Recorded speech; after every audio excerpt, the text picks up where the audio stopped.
fast into market, though. Howard don't exactly know this, but they do have a free A site. This is so sus, by the way. Like, imagine you push so far through. Look at them right now. They've managed to go through mid, into hookah, down to B, and now hit the teleporter. Meanwhile, the Bisons are still in showers. Like, they had a free site for the taking. This is incredible to watch, by the way. Now, Neviak is getting contested, projectile on Taka, just say, "Yo, free kills. We'll take it all day, every day." I'm telling you, this is as good as first class travel gets, man. World tours, round after round. Yeah, this is the weirdest game I've watched in quite a while. Thank you for being obvious, like stating the obvious. I don't want to say it, but it's just weird. It's so weird. Like, what? Yeah, there's nothing really to like.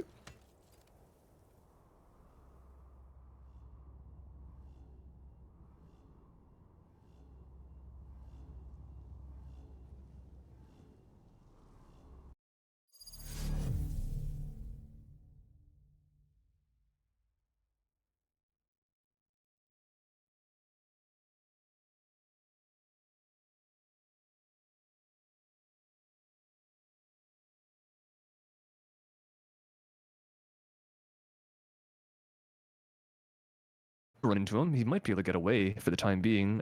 He's going to be hearing all the footsteps though, so how many kills can this guy get? Elementary question here, my dear Watson. 1v2, hopes and dreams.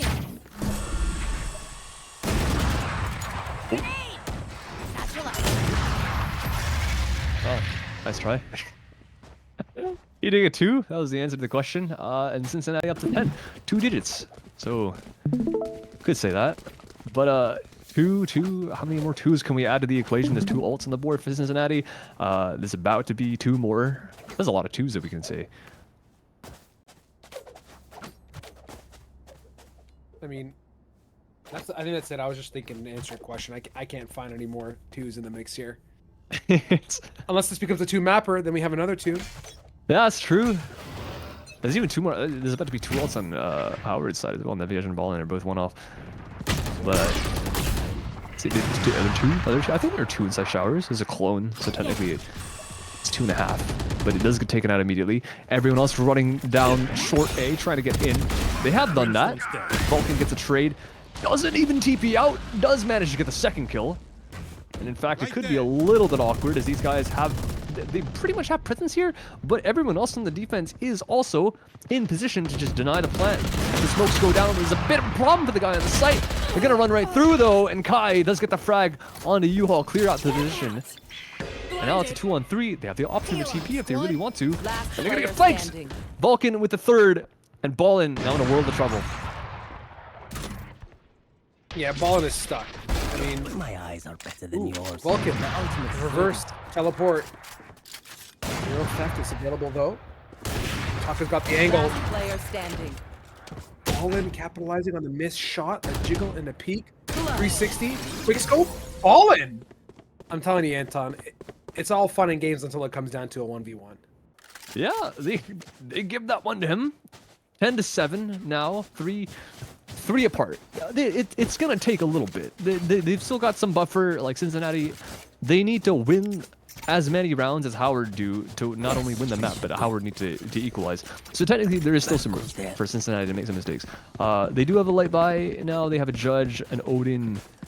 I don't even know what to say. They have a rifle and a machine gun and a shotgun and then 2 sheriffs. They're okay. One of them switched out for a stinger. It's all good. Running down, sure. There is a stun. The stuns both of them up, but there's a trade back and forth. The Judge gets 1 ball with a 2nd. A body block from Yoru. That is what you'll have to see from Cincinnati. It's still a 3-on-3, but the spike has been dropped under control of Cincy. And another flash. BMM is blind and crouching. How fast can he get out of this situation here? There's a res, and it's still a little bit weird. Tries to spray through, and they do get 1. Wall goes down on both sides, and they are in a prison with the spike. Headshot. This is as tied it up as a ham sandwich can get right here on short.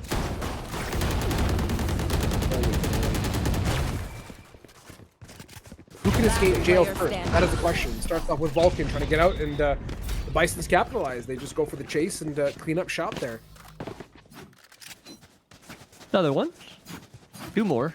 to equalize. Can't even say chances yet because Cincinnati aren't at match point. So there's still a risk.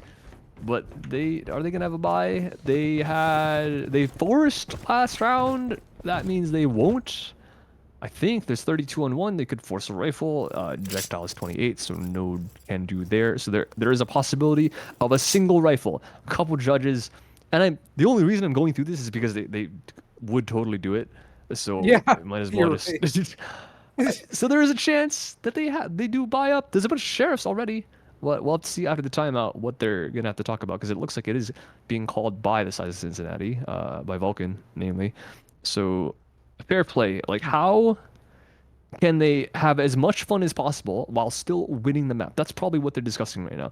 What are the strats? They're on defense, so it's not like they can really dictate the pace of the game. It's really up to Howard whether they want to go fast or slow. And for Howard's sake, they could opt to just AFK in spawn and let Cincinnati walk into them and find out where they're really pushing from. It was a little bit more difficult if they get far enough to be able to like go for this fast TPs if Howard are like 5 on a site. So we'll see. Like, both sides have a time to talk, and the positioning is gonna say that Howard is going to look towards the B sites. It looks like they're just, yeah, everyone's kind of going there. The Spike even doing the same thing. The Viper solo towards A, which makes sense. You usually do see that, but once again, since the question is answered, they're just gonna walk down hookah again. Bunch of TPs. Vulcan's gonna lead the charge with, I think, a TP backside A just in case they need it. But these guys have made their way on the site already. How fast can they chase? Cincinnati's gonna have to go ASAP, but Waldy has got 2. With the classique, however, the spike does go down. You did say that, you know, as defenders, they can't set the pace of the game. It actually does feel like they kind of are to a certain extent, Anton. Like, pace starts with movement. Movement starts with the W key, and Cincinnati know how to press double. So short. 3, 4, 5. Everyone funneling on through, looking for the retake opportunity. But is this Viper's Pit going to be clutch enough to bring it all the way home? Looking good thus far as Jectile is now stuck in a 1v2. A shake and a shimmy. You're not going to get by ball, and good for 3, and good for yet again another Bison round. Yeah, they do move first, but they also move last. Well, excuse me, no, they don't. Howard do, because they're the ones left standing at the end. 9 to 10 now. 1 more to equalize. 3 ults on the board. Cincinnati have absolutely nothing to work with. Waldy has either 1 in 1 death or 1 kill. If he wants to go for an orb, that's a possibility as well. They're all going B anyways. They're usually just TPing, so he could just run down long and get the orb with the rest of his team watching him. That is an option. Howard are going to opt for a little bit more. Okay, no, they just do the opposite. They go A. The Viper solo late lurk as always, but he's gonna follow along. Yeah, it doesn't really matter. They hear nothing here, so they're kind of expecting heavy B presence, I would expect, and the TPs go through. There's a lot here already. There's a Sage on the other side of the map, so technically, okay, as I say it, he goes along with them. So 5 men versus 5 men on the A site. Yeah, to be fair, I mean, a retake from a flank perspective doesn't happen too often, so how practiced can you be on setting up for something like this? Except for the BMM, though, getting aggressive with that judge, equally delivering some memery with that weapon of choice, but we'll take it all day here now. 4v2 for the Bisons. They can go ahead and kind of chill out a little bit more yet again. See how the Bearcats want to get back on side. A very low HP Harbor is going to be a problem, as, yeah, there's the paint shell, going to take those last 10 hit points away by Kenny. Waldy on the bench. Unable to take a seat, is gets sat down there by Kai in the grand scheme of it all. 10 to 10, Anton. Yeah, even game, even matchup, fun all around, but it still feels disconnected. Oh, we're all tied up. Yeah, he might be disconnected for Cincinnati, but Howard, at least they have an idea on how to deal with this stuff. Because I think that would be the really telling thing if they couldn't deal with this, right? If Cincinnati were just like WQ running through them, like no brain, and Howard weren't able to deal with that, that would be a little bit of a problem. But they have the ideas, they have enough cohesion to be able to run with the flow. It looks like Cincinnati have kind of settled down a little bit. They understand that the game is even. That could be a bit of an issue at this point. Still an opening for Howard, though, so this is great for the side of the offense. If you're a Howard fan, they're going to go try and step their way on the site, which does seem to be successful. There's no real counter other than the one Brimble. See, and it doesn't. It barely finds a kill. Does get some damage onto a couple others as well. And Waldy with another spray to the smoke. Dummy following up on it, and now they're waking up. Enemy remaining. They're waking up. Neviage there on A is like those awesome TikTok memes that you watch when there's one person, the whole team is pushing, and there's one person on a side quest. That was Neviage that round. And we still get down to a I mean, after a flurry of kills in Garden, a 1vx situation.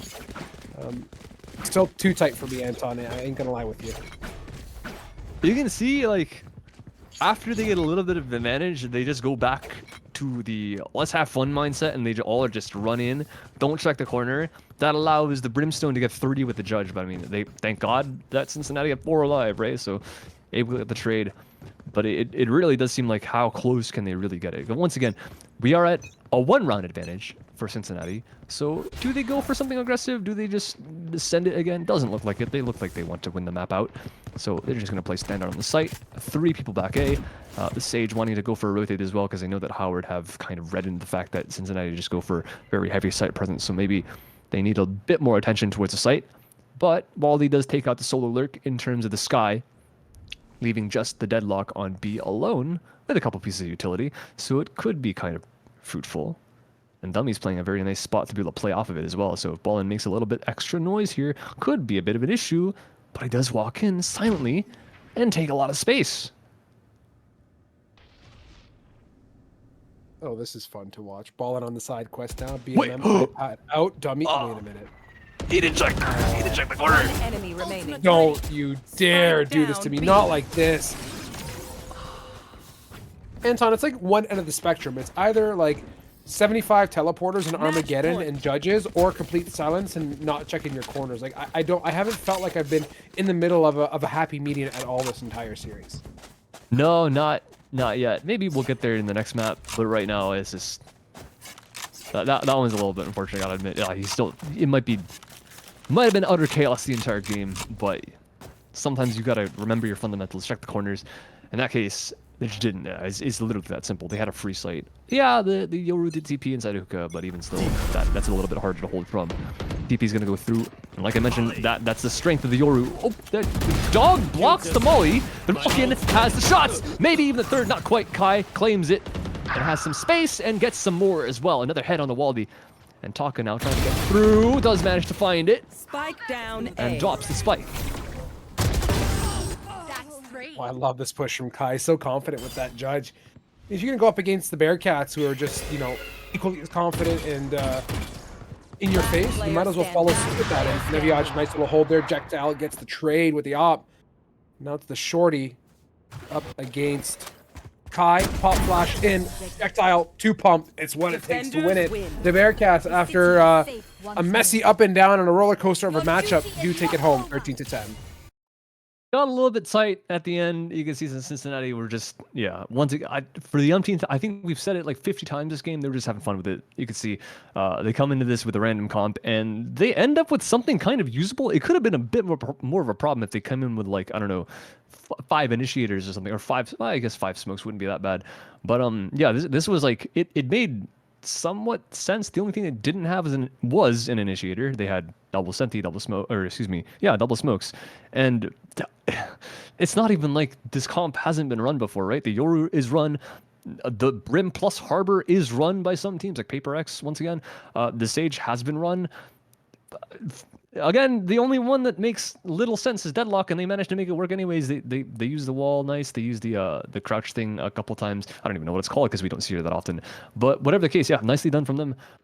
They clean up. It might have taken a while. You could see that they were kind of just memeing towards the middle of that map. But Howard able to punish, so that is a good sign going into map number 2. We have a breeze coming up next drive.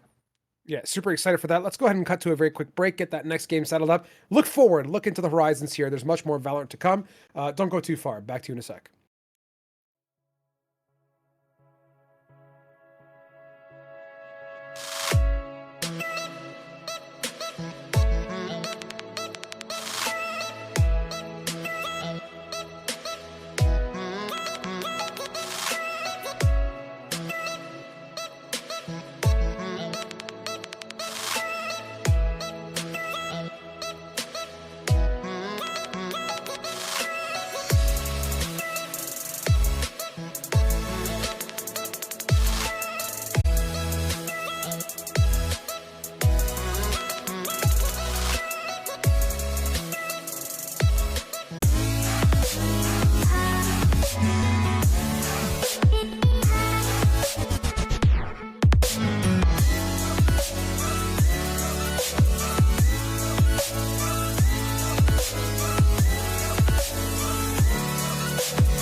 All right, everybody, welcome back. A quick rearrangement, and we're off to map number 2. What a exciting, interesting, very interesting, and super interesting first map. That's what I have to say about that, Anton. Crazy to see how that worked out. Cincinnati obviously was having a great time with that map.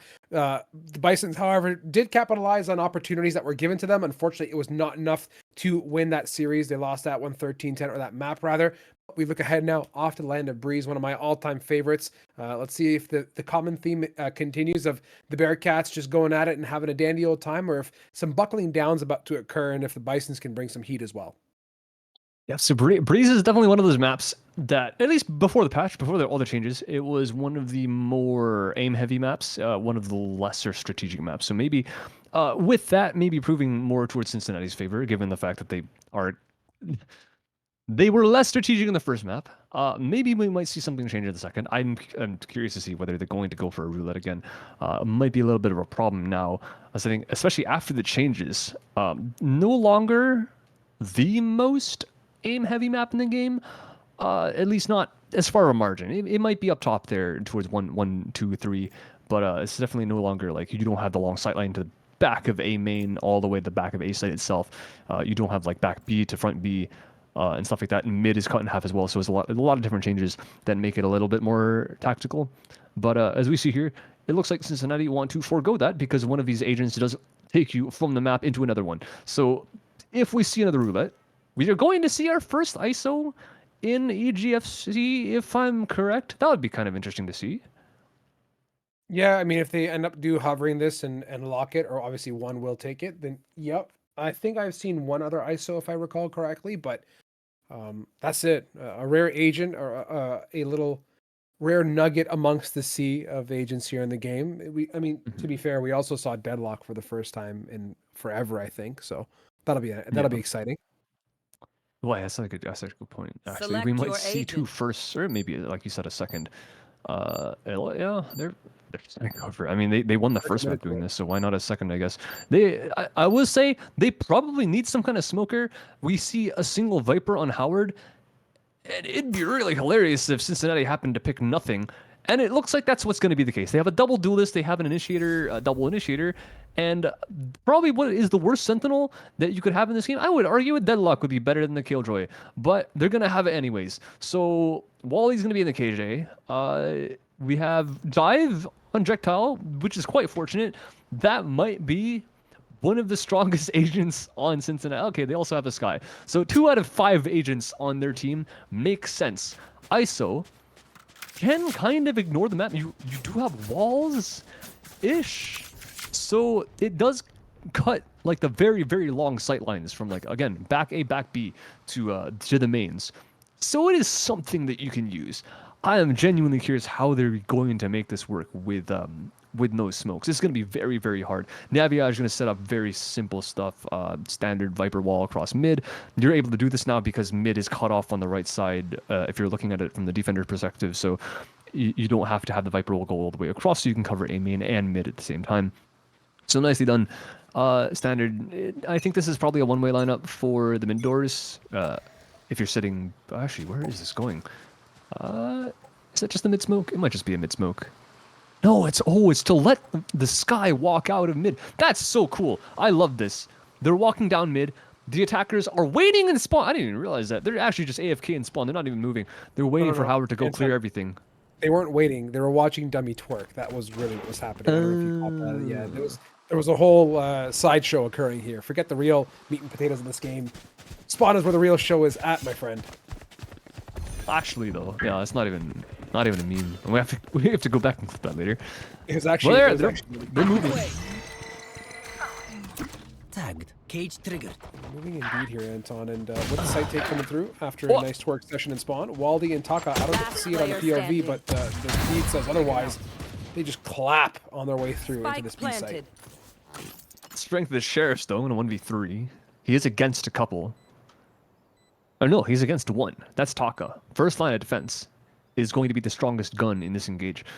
So if Kenny can get in here and get the first kill, this might be quite winnable for him. Lands the first body shot, and that is the strength of the Sheriff. Only need to land 2 body shots, but in fact, he gets dinked down at 38. Now it's a bit of a problem. Now is a chance for both these guys in Cincinnati to land a single bullet each.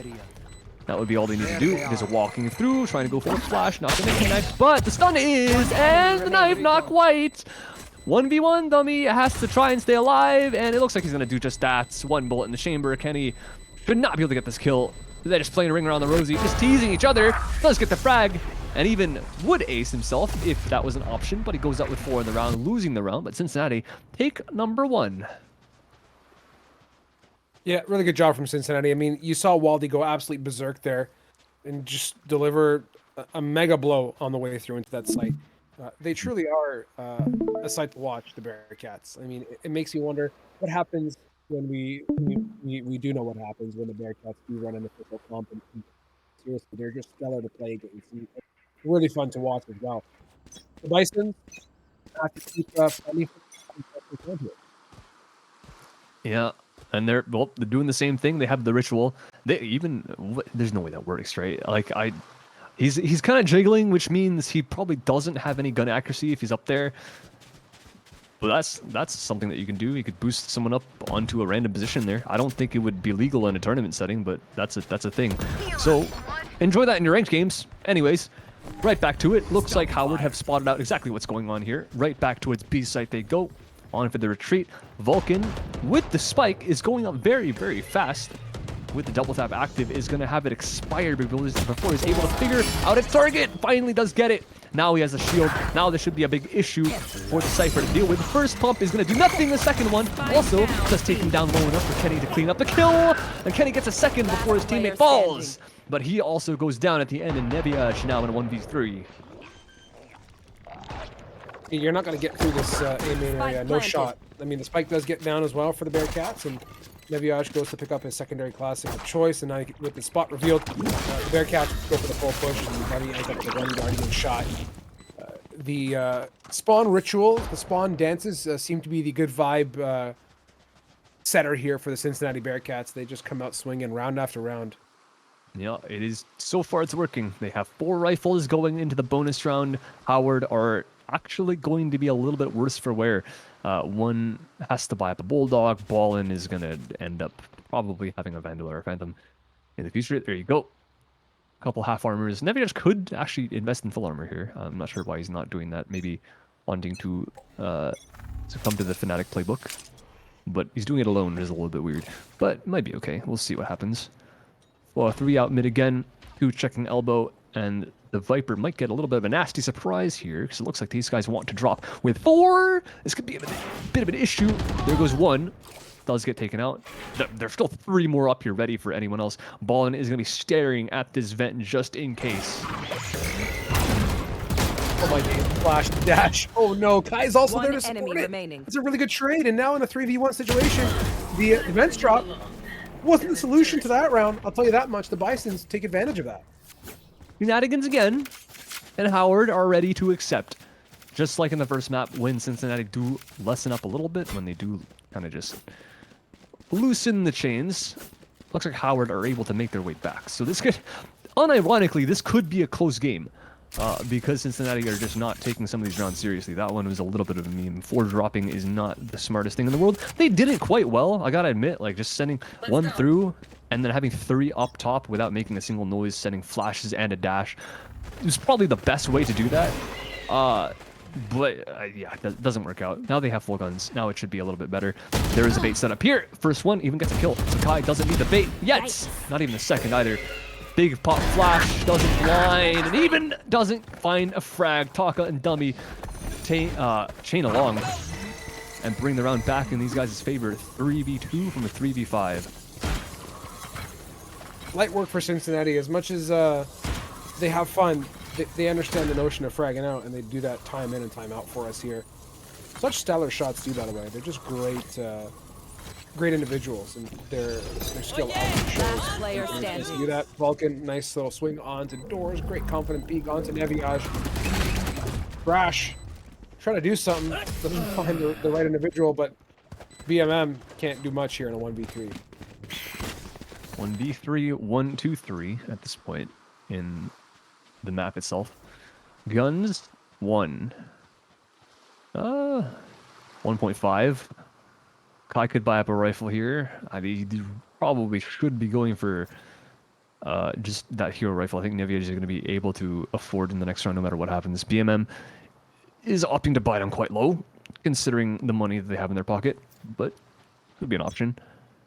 5 rifles for the side of Cincinnati, 2 alts that are close. They have 1 in Vulcan as well. This might be the first ISO alt that I see in competition.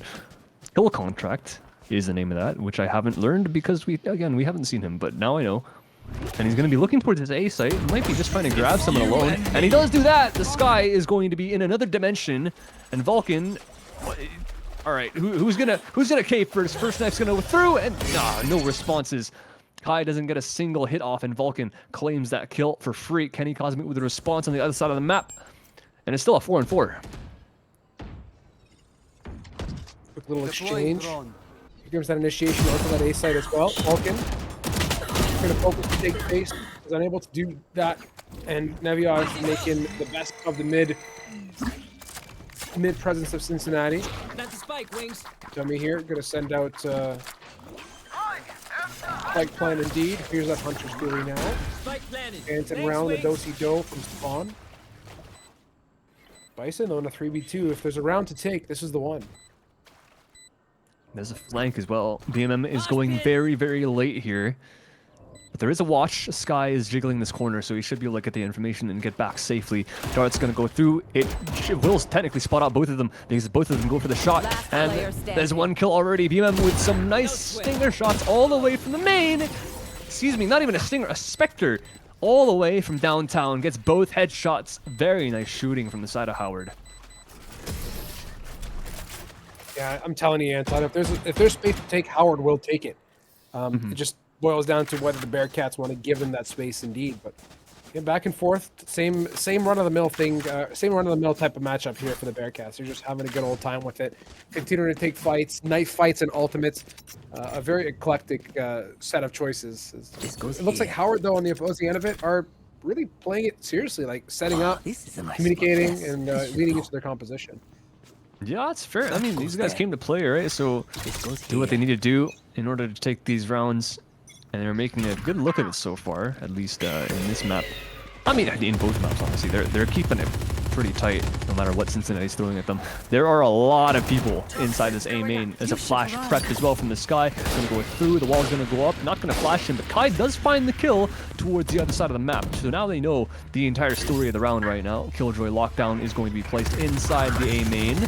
Not gonna do very much. That's why Killjoy isn't very good in this map, but it does clear out the front of the site, lets them get in. And Kenny Cosmic ready to catch someone off guard, and he does just that. Maybe even a second, but not quite. Projectile removes him from the equation. And now it's a 2 people just stuck inside this A main.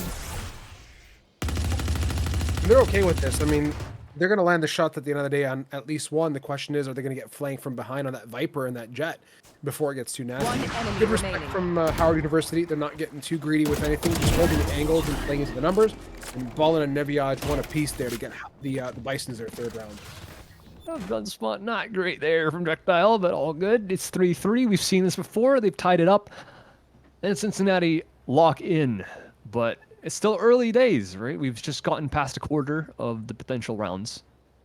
So maybe we won't see that just yet. It's just a matter of time. Cincinnati are going to be on a very weak buy right now. Projectile is going to have a Marshall. Dummy is the only one that's even able to buy up a rifle if he wants to, but it doesn't look like that is going to be the option. There is an Ares, Sheriff, stock, everything one by one. Wally's going to walk right up with this fragility.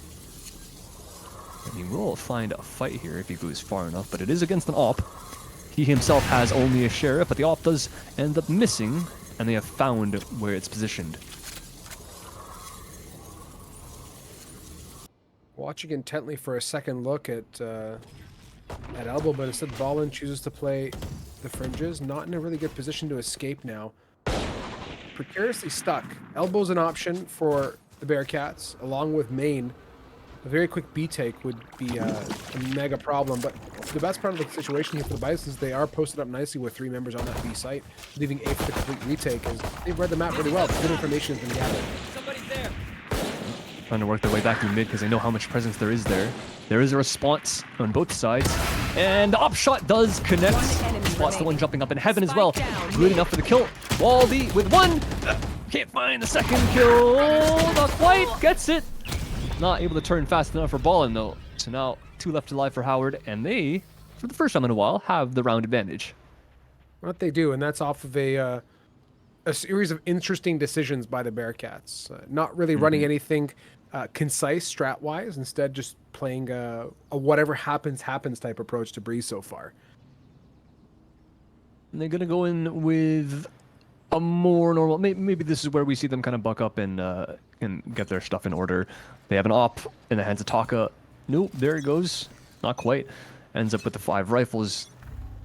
And it does look like they have a little bit more standard of the setup. The ISO is going to be solo lurks through this mid. Everyone else working their way up the elbow, and the KJ just lurking for the time being. But Dash is going to be fast. Projectile faster. I can't manage to find the frag, and Vulcan even catches the off covered. Thank goodness he has a shield because he is 1 bullet left. He does put the wall out, keeps himself safe. If they want to go hunting for this, it should be a frag, and it is. Neviage does find that one. Wally with the response, though, on the site itself means that they do have a plant going down. And it leaves these guys on Howard in a 2 versus 4. Yeah, the numbers with the Bearcats historically is equated a win, but we've seen the Bisons take advantage of some mistakes and missed shots. Lackluster moments, but it doesn't seem like that's the case in this round. At least Bearcats has got every single angle covered up here, Anton. A very concise 4-man advantage win for the Bearcats. Yeah, tough to do much when they have that kind of aim. Cincinnati, they're just showing off when they take it seriously, they can end up winning rounds. Op changing hands, a couple people considering it on the side of Howard. We're going to end up with it on the Jets, which makes the most sense probably. Single Guardian on BMM's side. That's a little bit of a shocker. Kai could buy up a rifle. Maybe BMM is just expecting to hold a longer angle. He's sitting closer B. I would expect him to back up all the way to the back, and that is the angle that you really want to be taking with that gun. Smoke's going to go up in mid. That is a defensive smoke, by the way, so that did block off the friendly op. Lets them get up all the way to door. These guys on A site might have a bit of a problem as Vulcan takes out one of the mid watchers. And Neviash has been taken. He's got to be able to win out this fight.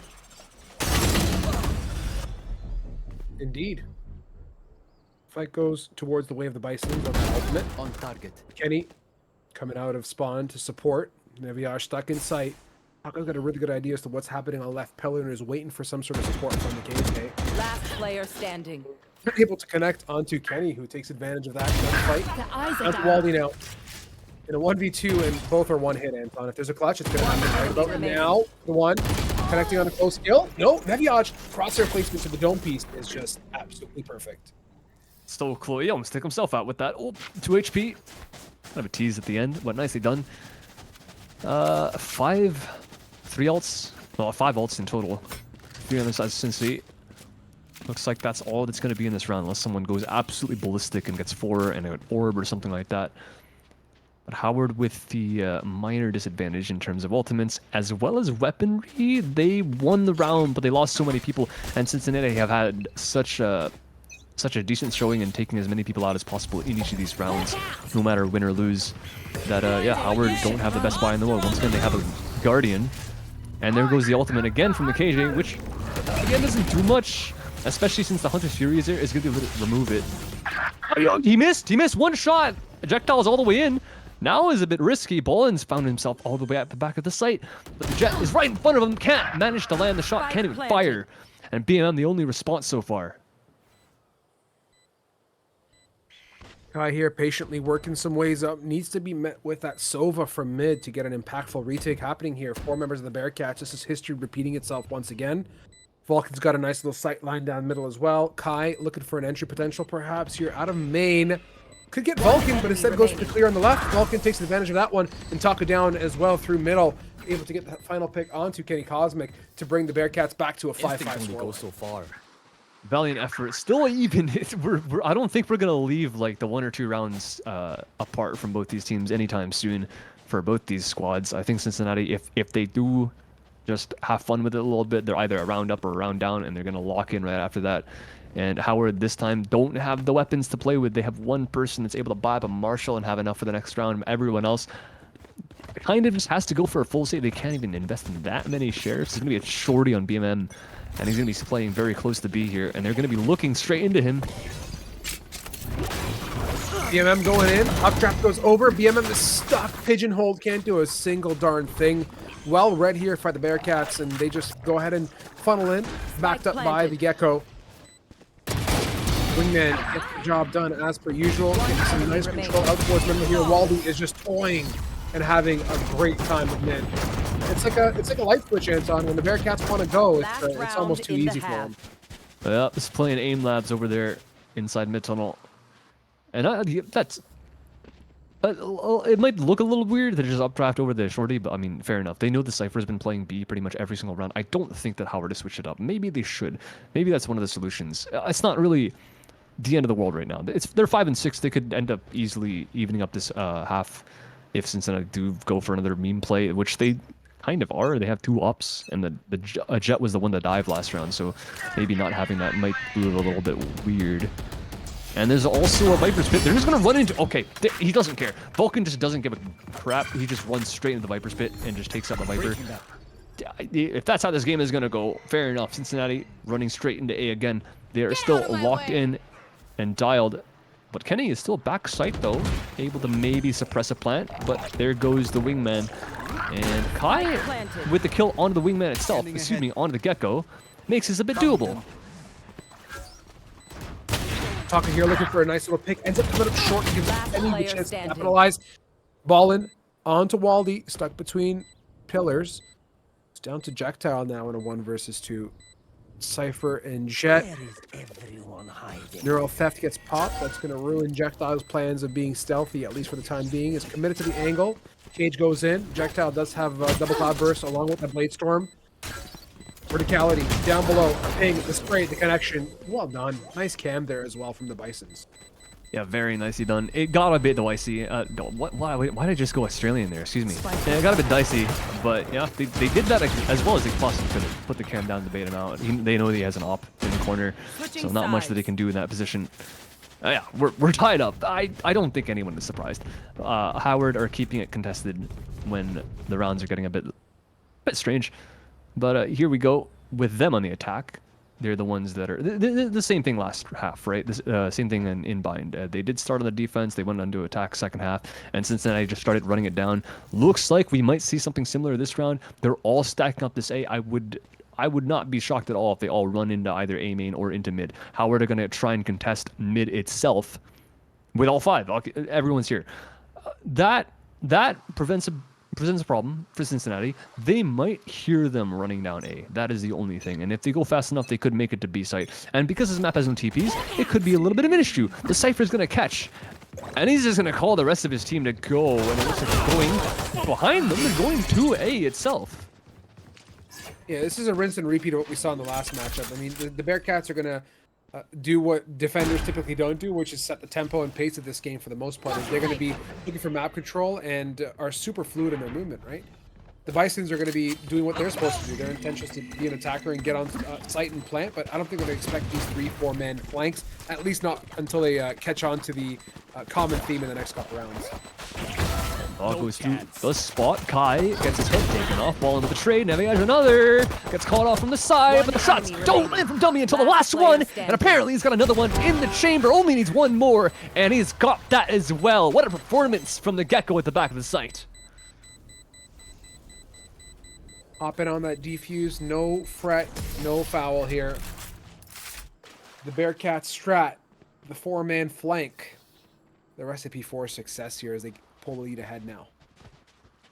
I would have loved, once again, Riot, we're getting a replay system. Would have loved to see that 3K from him. I'm pretty sure. I thought he missed 5 bullets and had 1 more and he landed the last headshot, but apparently he had 3 in the chamber. Don't know how that worked out, but once again, just playing aim labs. Last time it was Waldy, this time it's Dummy. Both of them sitting at the top of their respective scoreboards. And it is a timeout coming out from Howard. Need to talk very quickly about what the heck is going on in this game. I'm surprised a little bit they end up doing it after the pistol round loss, but they did end up forcing in the first map on bind after they lost the pistol. So it would be a little bit risky to do it here. Bind is a lot closer range, a lot more lot more favoring to the closer range weapons, like the light by weapons that you have, the Stinger, the Spectre. Here, It's kind of the opposite. This map is very, very wide, even after the changes. Like, yeah, mid's cut in half. Yeah, A site isn't all the way to the back of like cave at this point. Cave doesn't exist anymore, but it's still quite long. So I don't believe that they would be going for a force. Maybe talking about what might happen in the future round, but we'll have to see. 5 seconds left.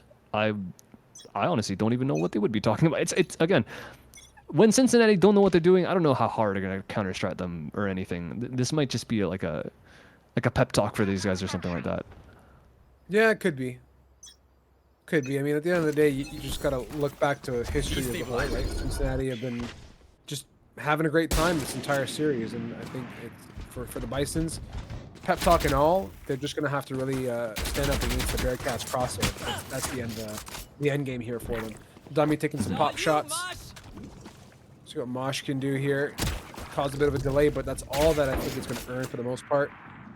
I'm shocked to see that the Bearcats aren't continuously holding W and running around the map. They're actually holding positions upon getting the Yeah, I mean, well, this is something, right? Vulcan's all the way up here. He's done some damage on 2. Not able to secure a frag, but Taka's done his due diligence in mid. So not the biggest deal in the world. It's 1 and a second. Projectile with the 360. Misses the shot. And, in fact, misses every single one after the 2 stunners. Oh, 1v2. But he's getting flanked by both, actually. Taka's low. This could be a bit of a problem. But he's landed every bullet so far, and he lands a couple more. But Ballin does the same, and Waldy now only needs to land 1 more body shot. Seems to be the story of this round. But the spike recoverable for Ballin. Does that. Goes all the way to A, and Waldy preempts this, and he actually seems to want to go behind. Not quite. He's going to listen for this A main. Go back. No, he's got the wrong read. Now, bit of a story. Ballin's got a chance. Yeah, and after not hearing the flank go down just yet, or the footsteps coming into elbow, everything kind of clicks now. Waldy's in the right neighborhood, looking out the pillar. Yeah, nice connection. I mean, takes 1 hit to get rid of Ballin, and the Marshals are a really good gun of choice to do that. Long range, tough for the Spectre, and Waldy's got a big target. Wants to look for a better gun, perhaps, but yeah, there's nothing else. Spectre right next to him if he opts for it. Looking at the money in this round, they pretty much everyone other than Howard bought down to 0, so Cincinnati are actually in a pretty rough spot. Looks like he even wants to keep the Marshal for himself. Nope, there you go. Switch at the last second. Full rifles now for Howard. Cincinnati should not be able to buy up projectile. Does have money. Wally is going to be struggling if he does want to buy a rifle from one of his teammates, but Taka is going to go for another Guardian. Did well with it in the previous round, but it was against a bunch of people with no armor, so double body shots would have done. But he does want to opt for it again, feeling a little bit confident. On the side of Howard, they should end up full investing. Ballin's going to wait a little bit before buying up the 5 rifles. But he's doing this. I don't think KJ really appreciates him using his turret as a meat shield. But fair play, it is a good idea for those of you guys that want to try that in your own games. But another good idea is Ballin just waiting for some aggression. Dummy gets taken out, and the heal goes through. Everyone is very, very healthy on the side of Howard. Up top, projectile goes. Doesn't manage to find a frag, but does bait for Waldy, who does end up getting 1, but a response from Neviage, and a second in tow. 4v2 for the side of Howard. Yeah, Howard playing the patience game. I mean, just realizing the Bearcats are going to do what they want to do at the end of the day, and they can play into that. Focusing. Put the crosshairs in the right neighborhood and just kind of let the rest happen in natural flow. BMM, they're going to capitalize onto Vulcan, stuck in the back of sight. Almost flawless for the Bisons now in a 1v4. It's Taka Spike against planted. an arsenal of Howard University. We see he's put his try-hard spectacles on Yes. with this Guardian that he bought up in the previous and this round. 4 headshots. Definitely doable. Triple the bullets he needs. Finds 1. And a nice shot from BMM. Prevents him from even taking the first shot. 4-0. In terms of manpower, I mean, not quite in scoreline yet. They're still keeping it close. Losing the pistol, losing the anti-eco, now taking the bonus. Cincinnati are still kind of struggling because they did invest so heavily into the previous round, as well as losing everyone in the second. So now they have a glass cannon op, plus a rifle, plus 2 people are broke, which is weird to say the least, but I guess that's the trend of this day so far. Yeah, Anton, I just want to go ahead and point something out to you, and we'll see when it gets back to Vulcan. I believe Vulcan hasn't had a crosshair this entire game. On top of that. Wait. It could have been activated now. I think it's on now, but previously there was no crosshair. I think just this round of one before it got put back on. So I have to go back and look. I'm haven't going to go back noticed. and look too. Production and Observer pointed out to us, but I was fascinated by that observation. I didn't even pay attention. I've been so like sucked into the actual gameplay that I mean, talking spectacles is one thing to look at, but when there's no crosshair, it's just second nature to almost miss it. So Yeah, I mean, some people thrive just with, I don't know, the heart of the bullets or something like that. Vulcan Last player having this crosshair standing. on doesn't seem to have helped that. I mean, he got one. Fair enough. 1v2 now. I Jet know has the exactly op. where Is glass cannon though once again. So not much to be doing. Neural Theft is going to reveal his location. They're going to know exactly where he is. Not much choice for them. Ham taken out. And now he has the cross. So how the heck are they going to get past this? Dashing to the back of the site. They have to run into him. But the plant should be safe. He should not be able to get away. No, he's not even going to get around the corner. Nice shot from Kenny. Closing it out. Keeping two alive. Once again, punishing Cincinnati for a very disjointed buy. it feels like you can punish Cincinnati, but they're kind of like that that naughty child that is happy to repeat the same offenses multiple times in a row, despite the punishment. And when you know you can get away with it sometimes, and by sometimes I mean on demand, I don't think you're that fazed by those kinds of things. And Cincinnati is, as a whole, just not fazed at all by what the Bisons do round in, round out. Still 8-8. Still want to say anyone's game, but like you mentioned, not phased. At any time they really want to, they can just walk in. Might not be this round. They have a bunch of sheriffs. They have a hero rifle on Waldy, so maybe we've seen him do some ridiculous stuff before. But for now, the rest of his team is falling around him, and he's not even going to finish off the Seeker until it gets all the way up the ramp. The second one's coming for one of his teammates, and these guys have already gone on the site itself. No need for a Viper's Pit, cutting the plant down with the wall Spike and keeping planted. everyone locked out in mid.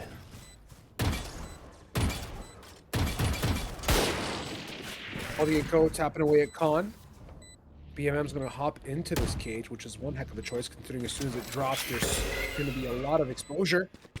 Backs away at a nice time now. Taka coming in with the retake with Vulcan and Co. Crosshair in the right vicinity now for Vulcan. Gets the one onto BMM. Destabilizing. The rest of the team pigeonholed and stuck in corners that are going to be optimal for this retake now. Down to two.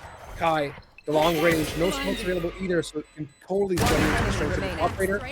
Lines up another one. Down to enemy Vulcan. remaining. Needs time. Doesn't have that much of it left, and playing it really nicely on the clutch is like. Oh, wait, he gets the last one as well. What? Okay. He just turns back and manages to find the frag. Everyone dies. Great thing for Cincy is that they actually took the op out at the end. The unfortunate thing for Cincy is the fact that Howard have so much money that it doesn't really matter. If they want another one, Kenny can go for that expense and give it over to one of his teammates, but I wouldn't imagine. Yeah, okay, BMM is going to also opt for the Guardian once again. He is a fan of the single shot weapon in this map, which I respect, honestly. Like that, this is one of the maps where the Guardian actually has some advantages in terms of some certain angles. So he's opting for it. Fair enough. It's going to be a very heavy mid presence from both teams. In fact, Cincinnati are sending a lot of people here.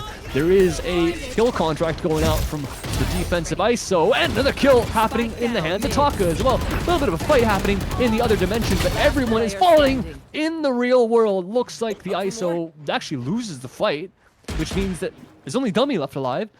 Left standing in mid, wondering where the rest of his team has gotten off to. 2v1 now. Bisons can totally make this work and hit double digits, but are they going to solidify it here? My buddy's Dummy defusing. now. Going to go for the defuse there, using the wingman. Nowhere to run! Hunter's Fury. Popped. Dummy's in a position now, forcing the corner with that dividing alt now. Swinging for the one. Dashing away, ball and buying space and looking super light on the toes, is able to get that round and keep Bisons in the running. Great movement there from the Jet on the side of Howard with the Blade Storm in this round. They've got the Viper's Pit if they need it. Cincinnati once again have a lockdown, but For the second time, big reason why you don't run KJ on this map, the lockdown doesn't really do much. It really covers half the site. Nowhere really safe to place it to actually displace a lot of the opponents wherever they might be. Whether you have to push them into main of A or B, it doesn't do that. So we'll see what they can make work with this ultimate. It might just be some kind of reactive play to hearing some noise, but whatever the case, they are not looking at the correct spot right now. Heavy mid again from Howard. Not going to meet much resistance this time, but the dog actually sees a lot, and they send the op-up projectile along with it. Doesn't manage to take a shot. Almost lands 3, but Ballin removes his teammate. He has to try and get another one and get out, and he does just that. Spike down A. Yeah, Projectile just looking down the ranges here. Almost delaying the shot to line up the multi is what it felt like, but like you said, unable to do just that now. Gives Cincinnati the man advantage for the time being. The Bisons have reasonable control of middle as well, which gives them a chance to rotate out if they so please, but they're only going to get so far before somebody from Cincinnati decides to take a look out there and spot them on the move. Flash denies nothing. Well, they know that these guys are playing safe on the site, which is, once again, when it comes down to it, Cincinnati can take the game seriously, and it looks like they're doing just that. They have everything covered. Wally is playing a very nasty off angle. Misses the shot, though. Does recover. A couple bullets for Ballin to hit. Doesn't 30 manage seconds to. left. Keeps it honest for his own team, and these guys are very, very, very spread apart. Finished. Vulcan, though, can't manage to find the frag and snowball into his abilities. Sky finds someone. Who it is, especially not that it's an op. Leaves Kenny alone on 3. 12 seconds remaining. Don't 10 think he's going to be going left. for this one. Saving the singular rifle they have. Fair play. Honestly, if I was Kenny, I would go for this. They have so much money on the side of Howard. They have 3K minimum on 4 players. BMM the only one a little bit below that, but this guy loves the Guardian anyway, so it really doesn't matter. And everyone on Cincinnati is so low on money. Every kill matters, especially with the op on play, but doesn't look like they get opted for that. So keeping 3 rifles. Since his money is going to go up, Howard do have another buy in this round. Yeah, that they do, and I mean, their money is in a reasonably good spot on top of it. Cincy are sitting on an op as well, and Track them Anton, down. I'm just sitting here wondering, when's this going to come, push going to come down to shove, right? When you're in that game 3 and you're in a position where you're going to have to put all the marbles on the table, or are they going to look to close it off right away now? Well, last round was a little bit more serious. Projectile does keep the sniper, like you mentioned, looking down mid this time. And they're leaving the ISO alone on A, which is, you would normally see like a Yoru in this spot or something like that, able to get out very, very safely, but I guess they really trust his aim. Vulcan, obviously, he's done a good job so far. Not exactly the agent that you'd really want to play on any map, let alone this one. But fair enough, Projectile's watching this mid, has the dash proc, so jump isn't as ridiculous as it seems. And Taka, though, that peak is a little crazy, but he does manage to make it work. So far, so good here for the Bearcats. They're definitely putting in the work required to equalize. Spike in hand, looks towards B, and unfortunately, I was going to say, One Sniper enemy could gain some remaining. good information on A and Somebody's there. potentially flank it. The time was not in their favor, however. Taka takes down the second last member of the Bisons. Swinging for the final one onto elbow. It's going to be Kenny eliminated, and the Bearcats, again, on demand, are right back in the running 10 to 10. Yep. Full money for them. Now they're the ones on the driver's seat. Howard are the ones struggling a little bit. Able to almost fully invest. I think Kenny can, if they really want to, BMM could buy a rifle for himself and Kenny could drop to Kai. But they're going to go for a double judge setup on the offense. This is a little risky. This isn't a bind, right? This is not a map where you have super close range angles. Everything's going to be super far away. They don't even have the ISO in order to walk up with the walls.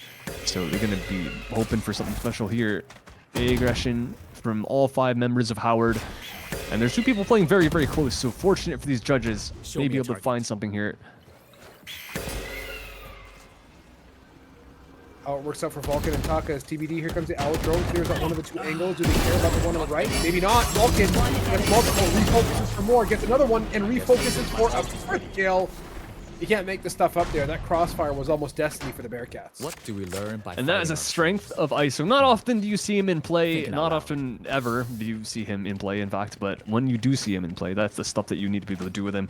Land pretty much aim like it's a bit of a meme, but you remember the like the TikTok clips of people like going from aim labs where they shoot the balls, Yeah, yeah. and then you go in game and then you end up shooting like the sky. Totally. That's kind of what you're doing with ISO. Like they actually put it in the game, which is I hope hilarious. this one's exciting. But he's done great. You got a double lineup, and then he just shoots the spheres one by one. They can't retaliate against them because of how the agent works. So making the most out of this this kind of joke of a pick, but fair enough. Distractions. He wants to find another one. He's found Kai again. It looks to be Kai every single time this guy puts down the ultimate, and he's got a free win here. Not much of a chance. The sheriff on the other side, Well fought. and these guys are on the site at this point. He has to try and hold it down with his jet.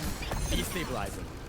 Yeah, Vulcan here goes ahead and tries to down maintain A. some presence here on this A site. Give me those back. Ooh, Ballin. Ooh, nice little fadeaway with that Blade Storm. Going up for another one now. Spots ahead of Dummy, who also delivers a mega punch right back. One Nice enemy little wire. remaining. Gives an opportunity for BMM to swing, but it's not enough now. Kenny Cosmic, though, super mint out of main. Vulcan, 4 HP to Dream. Headshot or bust. And headshot is the answer. oh, both these guys so low as well. Kenny would have taken one body to go down as well. But Vulcan, his aim on point as always. And you were asking the question of whether we see a map 3 or are Cincinnati just gonna lock in this time. And it looks like we do have the answer. They do have to win another round. And Howard are... This one's a little bit of a contest. Ballin and Neviage did end up using the ults in the previous, so that was a little bit unfortunate. But Kai and BMM both do have ults ready. Waldy is the only one not... I've got your Again, not the most trail. useful ultimate in this game, in this map. So they're going to be running straight onto this B site where the KJ is stationed, so this could be a bit of a problem. down, Waldy still has gun to work with, Dummy backing him up, That's done. and it looks like it's quite over. There are 2 people to try and make the dream happen for Howard. Yeah, that usually going to be a Player far push standing. now. Vulcan is definitely woken up now and is done with playing games. Kenny Cosmic in a 1v4. The lockdown is also placed. This is looking immensely bleak as they go ahead and full send running towards Kenny Cosmic, who's playing more of a keep away simulator than defuse simulator. Gets the one, looking to get more, but I don't think it's going to happen. Not here today, Anton. Not ready yet. Oh, they're still giving him some fights, though.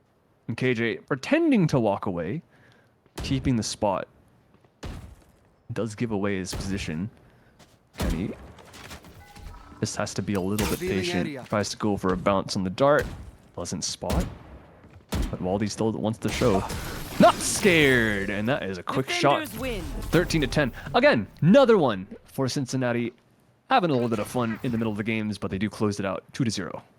Yeah, and it's what we kind of expected, to be quite frank, Anton. Like, they played a stellar game as a whole. They're a super good team. I mean, if this series hasn't shown you that, I don't know what will. Keep your eyes out in the future for the Bearcats. GG's, though, the Bisons put up a great fight. They took advantage of what they could, but unfortunately, it was not enough to close off this series. We're going to go ahead really quickly here, cut to a quick break, get the third matchup of the evening ready to go for you guys. So don't go too far. A lot more to come back to you after this break.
All right, everybody, welcome back. The evening continues. Trying to keep it on schedule and on time. Thank you so much for sticking with us throughout the series this evening.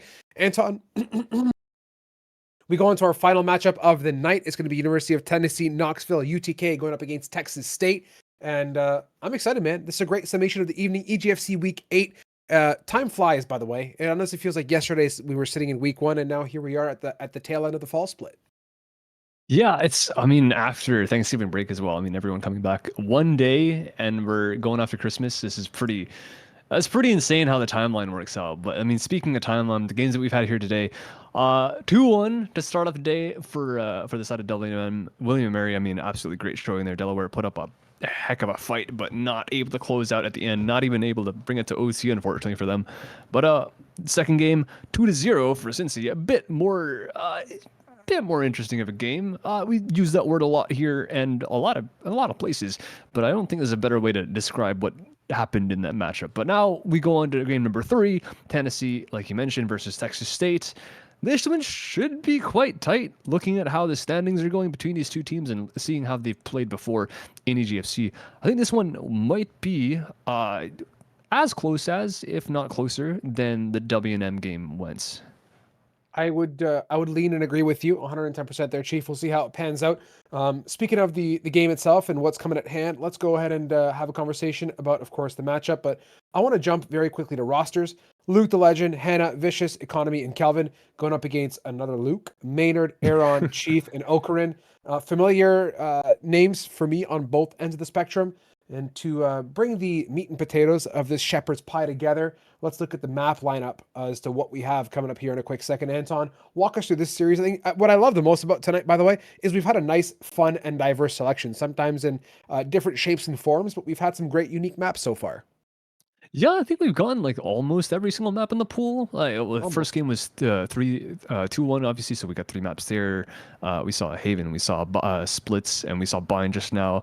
Now we have an Ascent, which is usually the staple, but this is it a first? I didn't catch the map number 1 of Series 1. I'm not sure if it was Ascent or not, but whatever the case, we do have it here. And we have a Lotus, so yeah, we have, I think, every single map in the pool. This is quite fun. I like this. New stuff, fresh stuff for our last day of the regular season. Looks like our teams are kind of switching around a little bit. They might have to, yeah, they forgot what size they were starting on. Maybe the two Lukes kind of confused themselves a little bit. We saw Luke, you're on attack, Luke, you're on defense. I mean, which one? But yeah, they're getting their place in the lobby. This is honestly like Duel of the Fates right now in terms of the Lukes. Mid-cast, things are going to get a little bit precarious when you start throwing Luke and Luke around, but we'll do our best to keep you guys in check. For the viewers that have been joining us, thank you so much again. Supporters from all the different schools, families, and friends. We've heard much from you, and we appreciate you guys and what you do for each other and for supporting EGF and participating week in, week out, putting in the hours and practicing and looking to bring the best foot forward as much as possible. In terms of the series itself, I'm happy we get to revisit Lotus. We saw that in the first series, so we get a new, fresh look at it, some new strats, some new compositions perhaps, and ending off on Bind. If we do get that far, that's very much fresh in our minds as well, albeit we saw, like Anton said, an interesting approach to that map in the past series.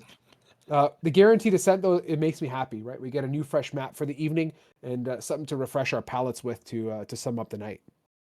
Yeah, so we see here pretty standard stuff across the board. A little hover of a chamber on the other side of things. Vicious almost opting for that one, but no, we see the Killjoy hover at the end.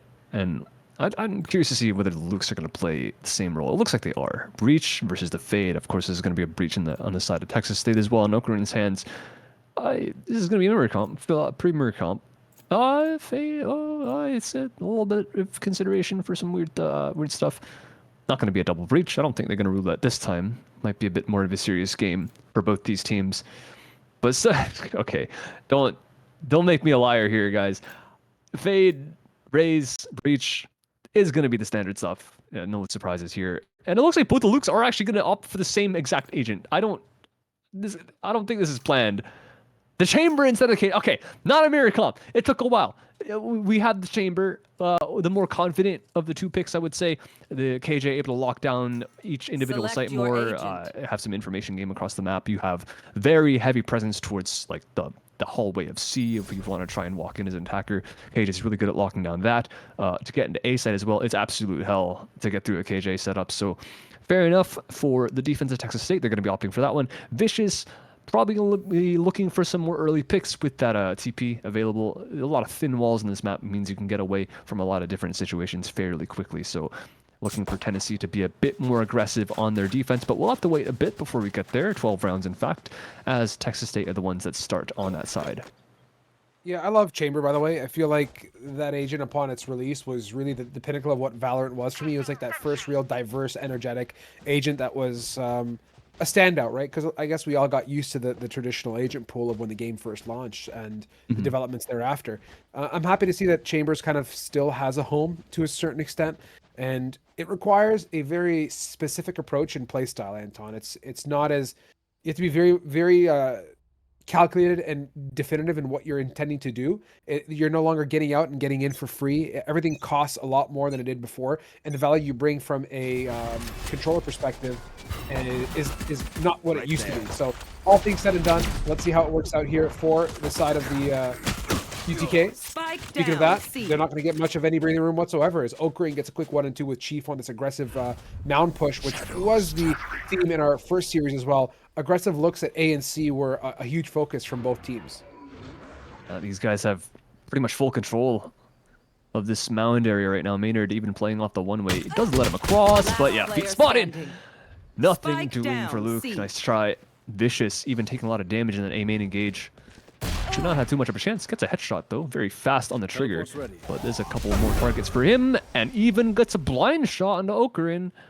Gotta be careful, don't want to lose too many men here, especially to the person who has probably the most valuable ult in terms of economy in this entire game. Should only be able to get one more orb out of this, and it's probably going to be a death because he's not even looking towards his B site right now. Chief is going to peek the door though and take the life away.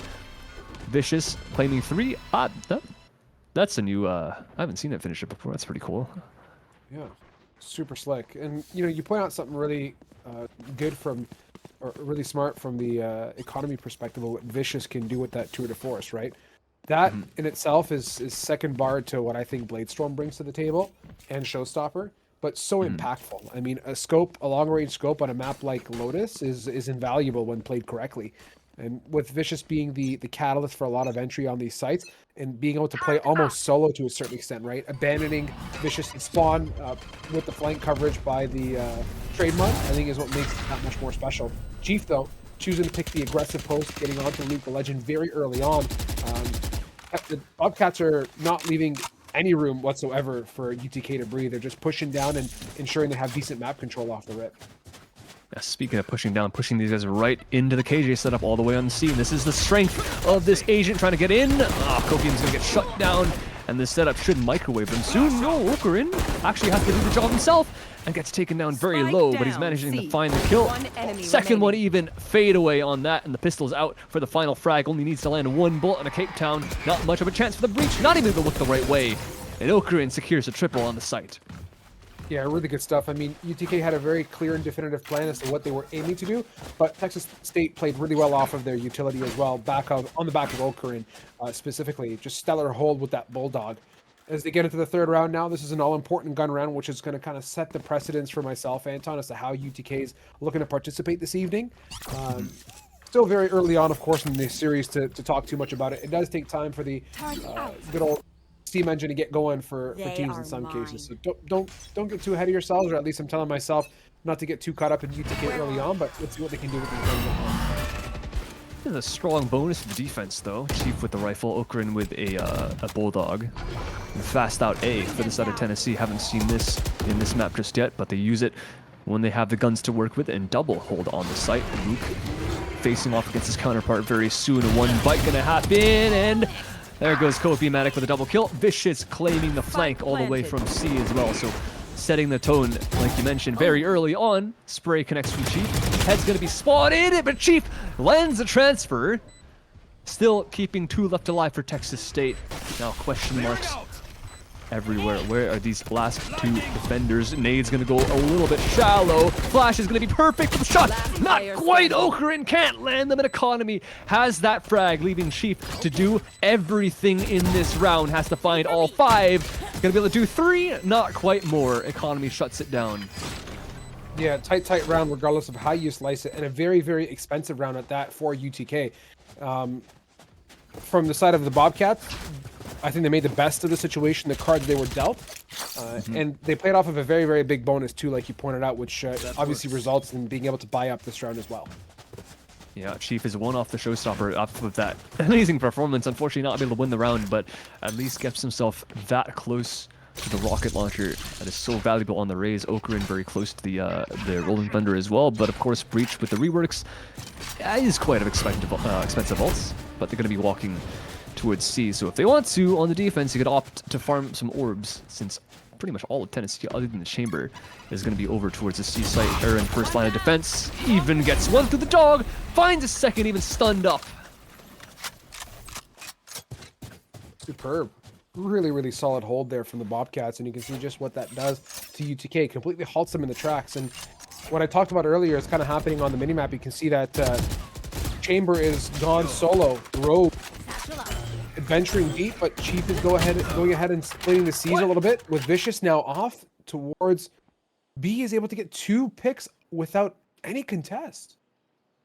They 100% did not understand. They didn't even fathom that a person could have gotten all the way up A that quickly and made their way into Link. So very nicely done from Vicious to find the gap in the defense, getting 2 frags, keeping his team in it, because that was a lot of kills happening from the side of TSU. There is another timing happening here as well in the A site that Luke is leaving.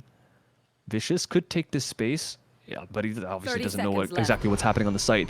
But he does have a free one at this point. They're going to walk in with 25 seconds remaining. Should get the plant down. And there is presence over towards stairs very soon. And Vicious does hear the heaven steps as well. It's a question for him is where do they go?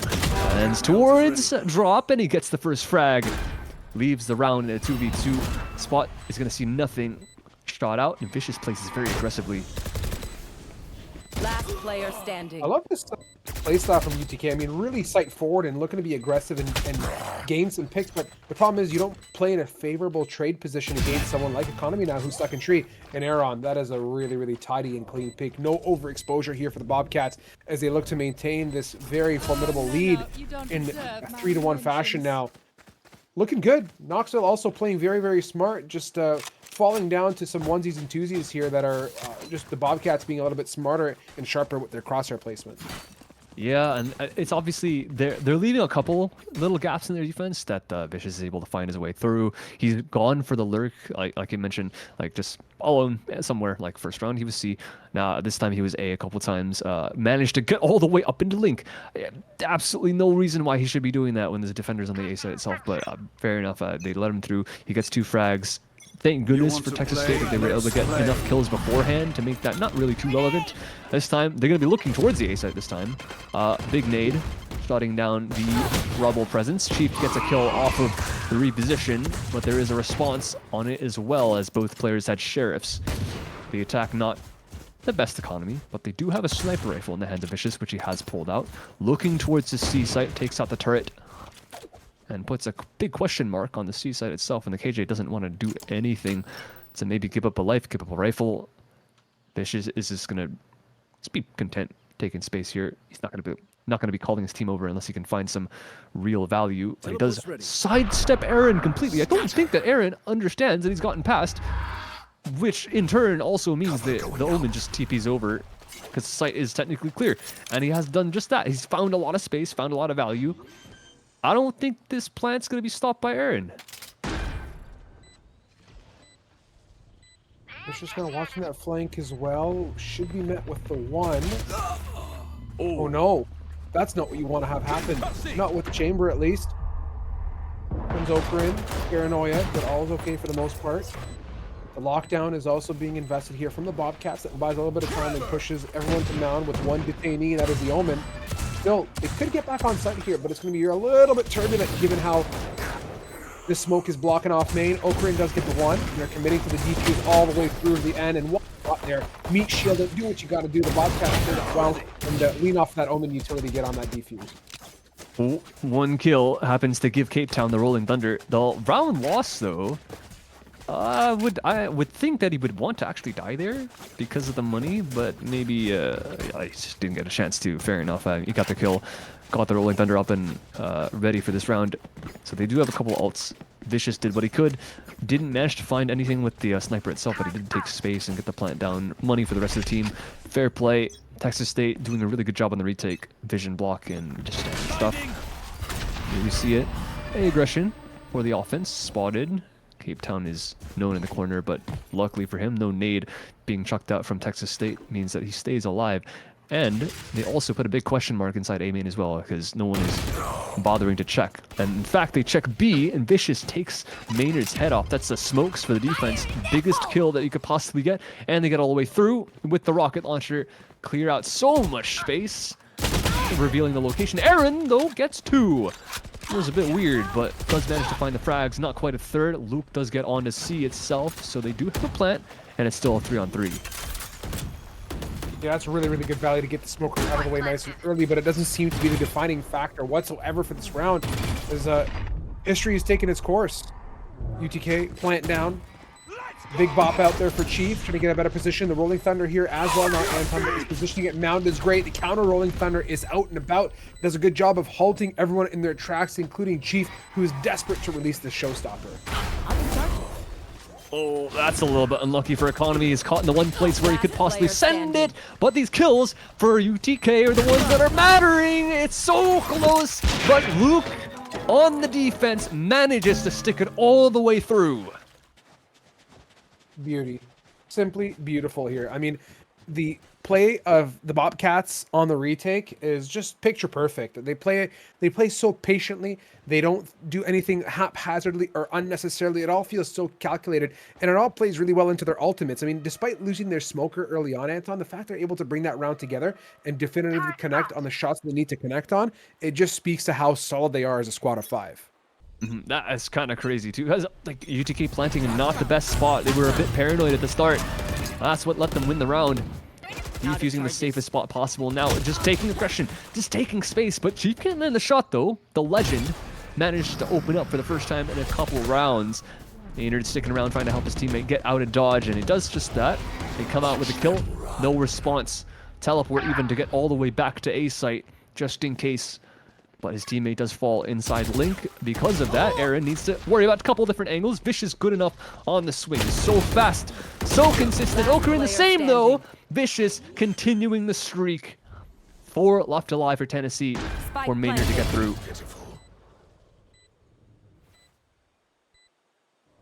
UTK did a great job of that early A push, by the way, shutting down the Rays.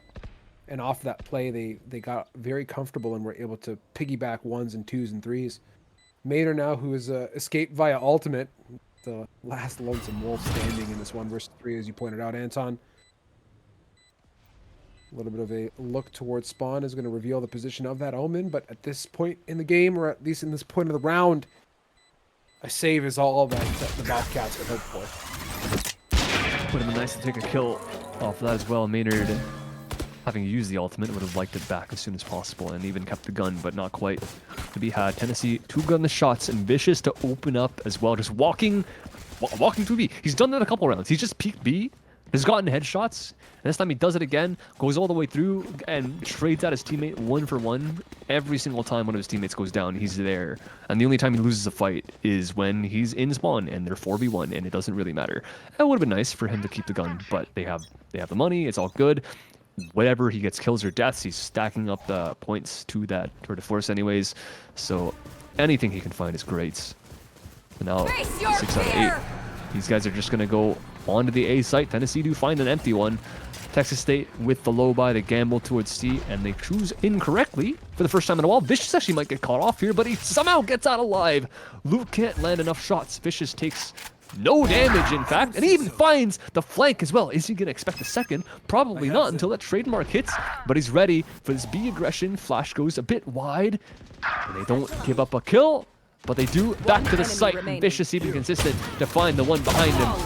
That's a flawless round. Tennessee don't lose a single man. And that's part and parcel to what I talked about earlier. That chamber literally did what all chambers need to do on an attack perspective like that when they're not the initiator to the picks, right?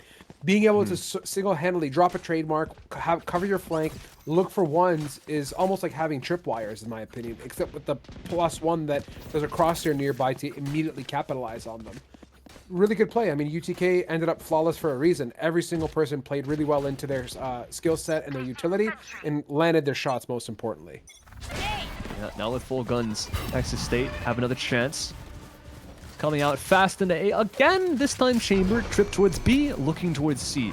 Similar story, 1-4, but he's just worrying about a different fight. It doesn't look like Texas State are gonna opt for that.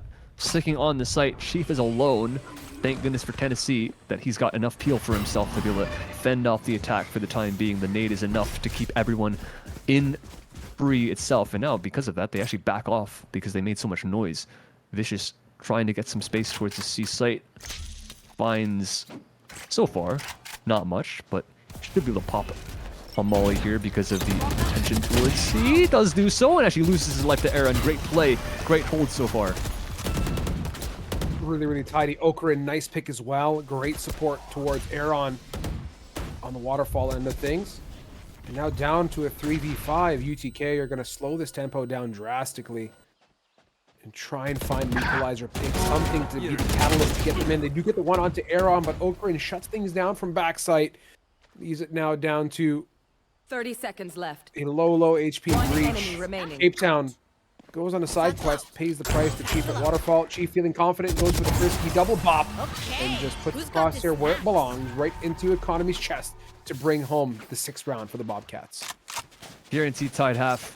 Perhaps even a win. It's still 3 rounds left, so could be quite dangerous for Tennessee if they don't find some answers soon, but they do have plenty of money. Luke is very rich, buying up the Odin. Cape Town had 7k before, gonna opt for the rifle, and Vicious, the only one so far that hasn't bought, but he's got the tour de force he could choose to use, and I think he's going to.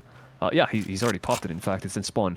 That is a little bit surprising, not saving it for some kind of save round, but I guess he thinks that there's not enough rounds left in the half to worry about that. So he's got the sniper. Looking towards that A with the rest of his team this time. The solo lurk is the Raze, which is a little bit different. Is he going to check the corner, though? Answer, resounding no. Maynard gets a free kill. Everyone else in 3 against 2 defending on the A site. Spike down A. Piggybacking tree pick comes Luke right behind there to get one onto Economy. Again, smoke is eliminated. Makes it a little bit more painful to deal with. And Luke's legend caught mid-hop. Ends up being the wrong decision there as Luke and Chief, the dynamic duo. Look at all the red X's across that site. They flawlessly lock it down.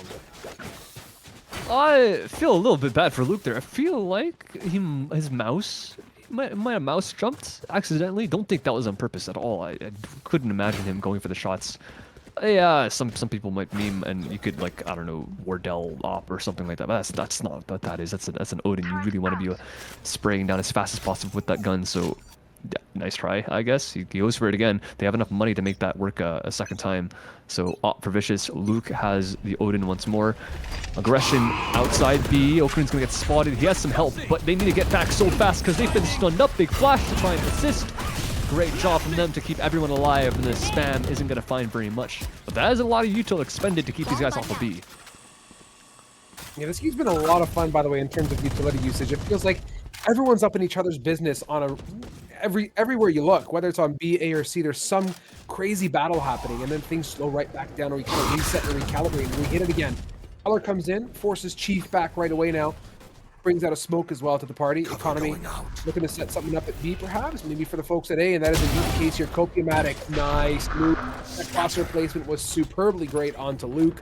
Gives him a lot more to work with on the A side because the Omen hits that teleporter really quickly from the shadows and joins the fiesta at A site. Got the stairs all the way up into heaven now. Good reposition. Kofi should be able to catch another. Oh, shot goes a bit wide. Chief has the strafes. Keeps them up on top. Texas State up with 4. Plenty of util left, even after so much being used. A lot of it being rechargeable. As a kill back and forth, Maynard finds one. Cape Town a response. Satchels go through to try and dive onto the site, but both these guys on the attack are all the way outside. Need to get back on fast. The spam has to come through, but Okran has the clothesline. And now the ultimate. There should be no chance for Cape Town to win this map out. And not quite for the round. Okarine with the headshot and the defuse. Super safe. Keep it safe, keep it clean. I mean, if you're going to clutch it out, you're both low HP. I totally get the Bobcats' decision Last there. round Don't need before a the chance. switch. Last round for the half here. And the Bobcats really showing us what it means to play a very well-regimented defense. Like, I truly feel watching this team play that they're just so well put together, cohesive. They have an approach and a strategy to how they're playing their site placements. And what's awesome, too, is their utility conservation makes their retakes that much stronger. They don't invest anything willy-nilly, unnecessarily. Everything comes with a purpose. And the same goes for the University of Tennessee Knoxville. They, too, are playing very, very strongly. They're just not able to close the gap, that small gap, the difference between a round win and a round lost. Yeah, so far the attrition game has really been in the defender's favor. So this time, it's a little bit different. There's only one person here. Rocket's going to come out from Copium. That's a double ult to try and remove this guy from the site, and they have done that. Not able to teleport fast enough, and everything is clear. They should have a pretty easy plant here. They can choose to plant wherever they want to, and they do so in the safest possible spot. Able to watch this from outside tree if they want, which the chamber is holding that spot. And the lockdown, though, is going to be pushing them out or forward. It looks like they're trying to opt to go back, but there is a lot of kills happening from the offense already. Oakland with one single response, and it looks like he's going to be the one that has to do so much. Chief now at the back of the site. Can't find anything. Well done from Tennessee to finally take a round back towards the end of the first half.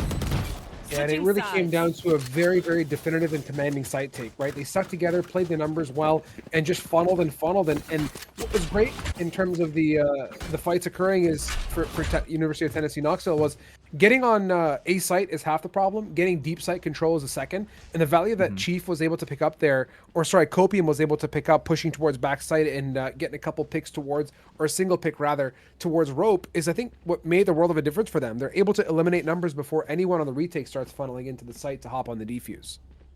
Very nice heads up play by Tennessee, even being down so much as well. It's kind of unfortunate because that is the one place where they have struggled, right? They have struggled in the post plan, in holding the site presence.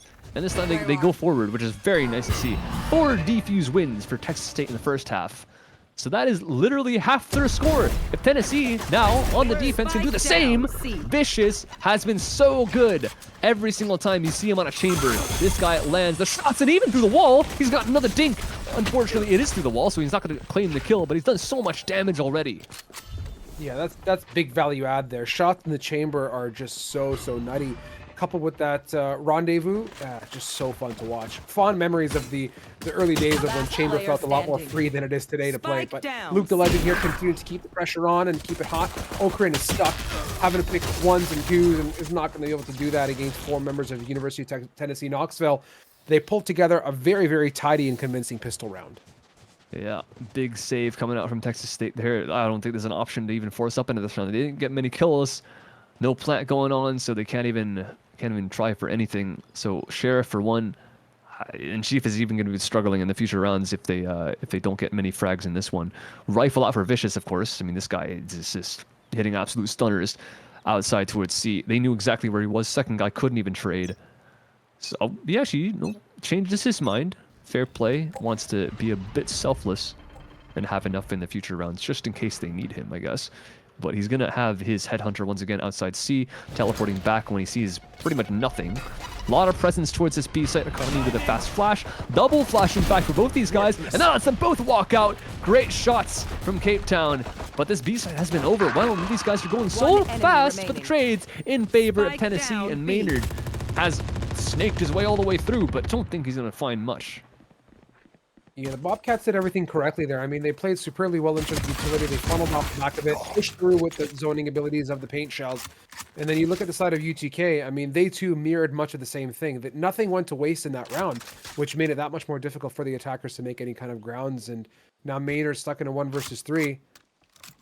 Having a retake or at least get anywhere near the spike is going to be a major, major problem indeed. He's picked up a gun at least. Got some health to work with, but not the headshot landing yet. That would have been needed to take the clutch that one out. Maybe even a clothesline there. But not quite. Nice teamwork from Tennessee. Able to make their way back onto the B site even after having been overwhelmed. Flash coming out from both economy and Cape Town simultaneously means that no one could see. So now the bonus, what do they have? Vicious was actually considering an op there, I'm pretty sure. So maybe what he would have been saving for in the previous round, but gonna once again be going for the headhunter. He really wants that op. Very safe operator with full armor in the next round, whatever happens in this one. But there is still a chance. This guy has landed some ridiculous shots, and he's going for some pop shots. He's just jiggle peeking. Chief is playing the corner. You know that's where he's going to be free aiming, and they get the first frag and the second from Kobe-Matic. Very aggressive up this A. They give one back, but they try and go for some more, and maybe that's the blunder that they really did not need. Aaron, low HP, but they do even up the man counts. I find it mind-boggling how after, opening picks off of the chamber like that, we end up back in 3v3s. I mean, what that chamber's bringing to the table is almost just priceless to me. Destroyed. I don't know. I don't know how else to put it. Like, you got to really appreciate those moments and look to lean into that. And Recalling my bot. It is what it is, Anton. Just unfortunate to see UTK fall back to these positions after such stellar individual play, but it doesn't mean the round's over. Far from it. Half HP KJ. Spikes in hand for the Bobcats, which is a big plus indeed. Smoke goes out. Little fault line here, and they funnel in through and get onto the site. Question is, how do they play this post? A very, very disheveled and lightly bought UTK is on the retake. That is a huge flash, though, and these guys are very disjointed. The shots landing for the defense. Everyone didn't have their guns out. And the defuse being stuck. It's a 1v1 temporarily. Aaron can keep on, but no! Cape Town with the turn. That was so darn fast. Somehow Tennessee come out on top. Even having lost a couple members in A main, they come back in A site itself and just raise the entire enemy team. Prayers were heard. I was going to say, man, you cannot dismiss the ability of what Chamber can do early on and let that go to waste. I'm so happy they made that round work, Anton, because that's a big round financially for them. Like, off the back of that, they got Tour de Force coming up here for Vicious. Everyone else is fully bought up, fully armored. This is just superbly optimal. And look at the result of it on the opposing end of the spectrum. The Bobcats are now on the back foot with half armor, Stingers, and Sheriffs top to bottom. What the heck? This is the wildest thing ever, because Vicious is actually... He doesn't have it yet. He doesn't have the sniper yet. He's one off. So he's going into this round with only what is basically a Sheriff, and he's gotten pushed off already. I think he might have been quite confident to be able to go out and just farm the orb by himself, but this time they all look towards C, so he's left with just pistol. Might be one of the best pistols in the game, but it doesn't matter when the teammates fall around him. Maynard and Chief team up for 2, Cape Town with a response. And the rest of his team has to chime in. Somehow they've done just that, letting them back into the round 3-on-3 now. Finding them in the corner as well. That's a little bit awkward. Vicious is completely blinded up. Luke trading back and forth, but it's up to the defenders to try and find the defuse, and it's not going to end up happening. Luke takes out his counterpart. Apparently this guy's a legend because he's the last one standing in the round, and Texas State the first round in quite a while. I mean, think about it for a second. Realistically speaking, in terms of orb accessibility, right? Minus the orb at B, C is probably the closest-ish orb that you can grab as a chamber where you would add the most value, or you'd feel like your long-range scopes would work into your favor. Part of me wonders if the Bobcats read into that intentionally and went for that take, knowing that they wanted to guard that orb and deal with the chamber early on, the impact of what Vicious has brought in. I'm not sure. Vicious could have easily been fully bought up, which would have absolutely bamboozled that plan. It just looked like the Bobcats were almost a little bit proactive in their approach. Yeah, one step ahead. I mean, that's what you gotta be in these kinds of matchups, right? When it's this this close, and there is such a big threat on the other side, being this chamber. He is inside of a smoke right now, unfortunately for him, so not going to find much. He's going to have to step out of this teleport range if he wants to take a fight, which is a little bit too risky even for him. So not going to be opting for that. In fact, all of Texas State looking away. That one Fade Haunt actually pulls like 3 people over.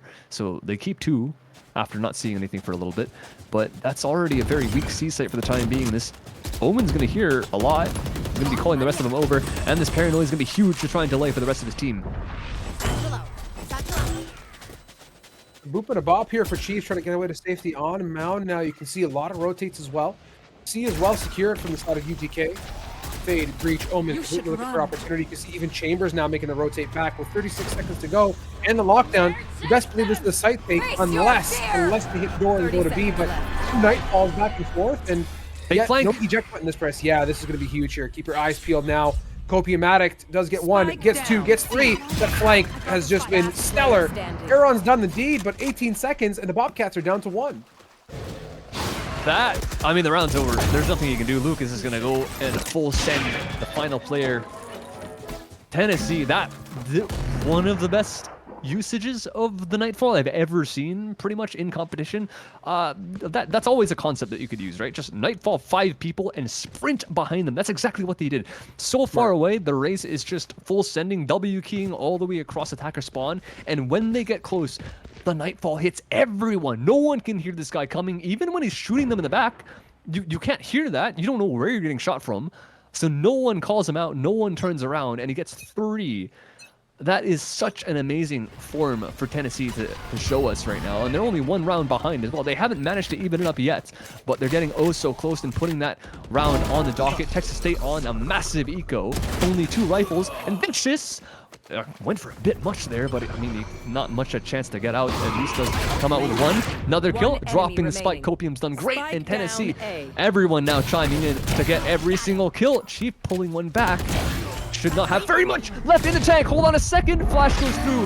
Thank goodness for that, because he was landing some insane shots there with the Sheriff. Yeah, really good conversation about that Fade ultimate, Anton. Like, I love how you broke that down and really described it. And the beauty is, to your point as well, you can hear how many times the ping noise comes through, so you know you've hit them, right? And how many exactly on top of that. It's just really tidy play. I'm with you on that. Just really good usage of Adult and a different look at it.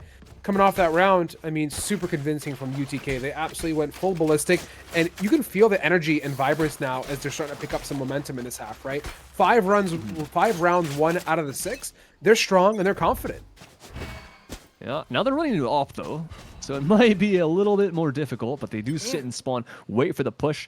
There is a free orb for this Fade all the way outside towards C because of the chamber. Or no, actually it wasn't the chamber. They almost had a double op set up, but Copium is the one to hold that. And right now the chamber is the one to actually receive the aggression. Finds the first headshot, great onto him. Goes for a second. Actually wants to stay around for a third, but doesn't manage to find it. But the rest of his team, once again, is doing what they need to do. An economy finally falls. Smoker down. Aaron can't find another. Luke on the site has found a little hole, and now in a 1-on-2 has done the hard part of getting on. UTK just so electric in their play style. Ooh, the transfer would have been actually ballistic there for Luke, but a little bit too short. Close battle, but you gotta really give these defenders props, man. They are, in my opinion, just a little bit quicker to the draw and are bringing the tempo setting versus the Bobcats commanding this map with the spike in hand. It feels like this is UTK's map, right? They control a domain they want to control, and they're pushing the Bobcats around however they please. Yeah, I mean, it's got to really help. The Vicious is absolutely popping off here. Like, he's pretty much good for 1 or 2 every single round. He was doing the same thing on attack. It's just it's hard to really make things happen as a chamber unless you could really just run through the entire site, which he did a couple times. But now he's on defense. They have to run into him. They don't really have a choice. He's just destroying people left and right. And now Luke, he's holding an Odin. None of them are scared, not even just Vicious. So he's coming up here. They know more people are here, and Copium just sends a rocket. Not going to find much, but does bait out a movement from one of his teammates. Luke now with 1 kill, traded back. The op is in a bit of trouble, but Copium still has some more tank. Not quite, though, as Chief does spring a leak. But these guys are on the flank fast. Economy, is he able to find anything? Not quite. It's her teammate that needs to chime in. But still left with 2. They're both in the exact same position, but they have the spike drop all the way to the back of long C. Maynard's got on Maynard. Site. Yeah, I'm gonna say like Maynard's there, but the spike's in a bit of a different area code. Alt for the bomb. I think that's a given at this point. Yeah, does get it, which is great. But what do you do here now in the 3v2? Showstopper though, actually, Anton, I take it back, could be mega detrimental to the retake. And they have no idea where the plant is. They don't hear anything. It could be B. They're gonna maybe no. They understand now. But this op from Chief finds the first satchel. The delay, just in case anyone's so far behind. But yeah, the 2v2, the showstopper is gonna be everything. I don't know of a single way that Tennessee is really gonna be able to get back in this round. Vicious is gonna try. Know how big this guy's ego is for good reason. He lands every single shot he finds. Teleport going out. Is he gonna be able to find ahead? There goes the rocket launcher. Now there is no chance Nice attempt from Vicious. Gonna be able to get out with his life at least. He wants to go for some more. He wants the kills. Wants to try and charge up his sniper as fast as possible. But the defuse is out of the question. Gets the kills though. I mean, this guy, look at him. Hey, you know what? I'll take that, Chief. One gun in the grand scheme, and I'm pretty sure the economy is going to be just fine for UTK. Let's see here as soon as the scoreboard comes up. Yeah, so Vicious made 100% the right play there. 2 other forces available, could even buy for someone if things got really disgusting. And on top of that, absolutely continues to peck away at the dollars and cents of the Bobcats. It's so well thought out, everything that UTK is bringing to the table here. The matchup itself is close. Yes, the Bobcats are putting up one heck of a fight, but everyone is making very smart, calculated decisions, top to bottom, in all 10 slots of this map here. Yeah, Tennessee really in the advantage in these last 4 rounds of standard time. They have 4 ults. There goes the sniper from Vicious, of course. Not really much of a surprise. He's looking at a site with 3 other people, though, so that is a bit interesting. I don't think he would have been able to get a fight with this A main aggression that his teammates were showing. But they do take literally all the way to A main, a lobby, in fact, for the attackers. So that's a big space taken. The chamber is now the one that's gonna be posted up. They find him, not gonna be able to find a shot off of that. I don't think he actually got the gun, so they don't exactly know who's there.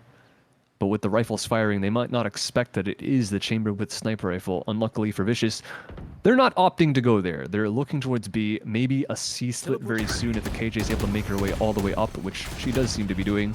It is a bit of a weak site. It's Omen the only one here, but they do catch them going through the door though.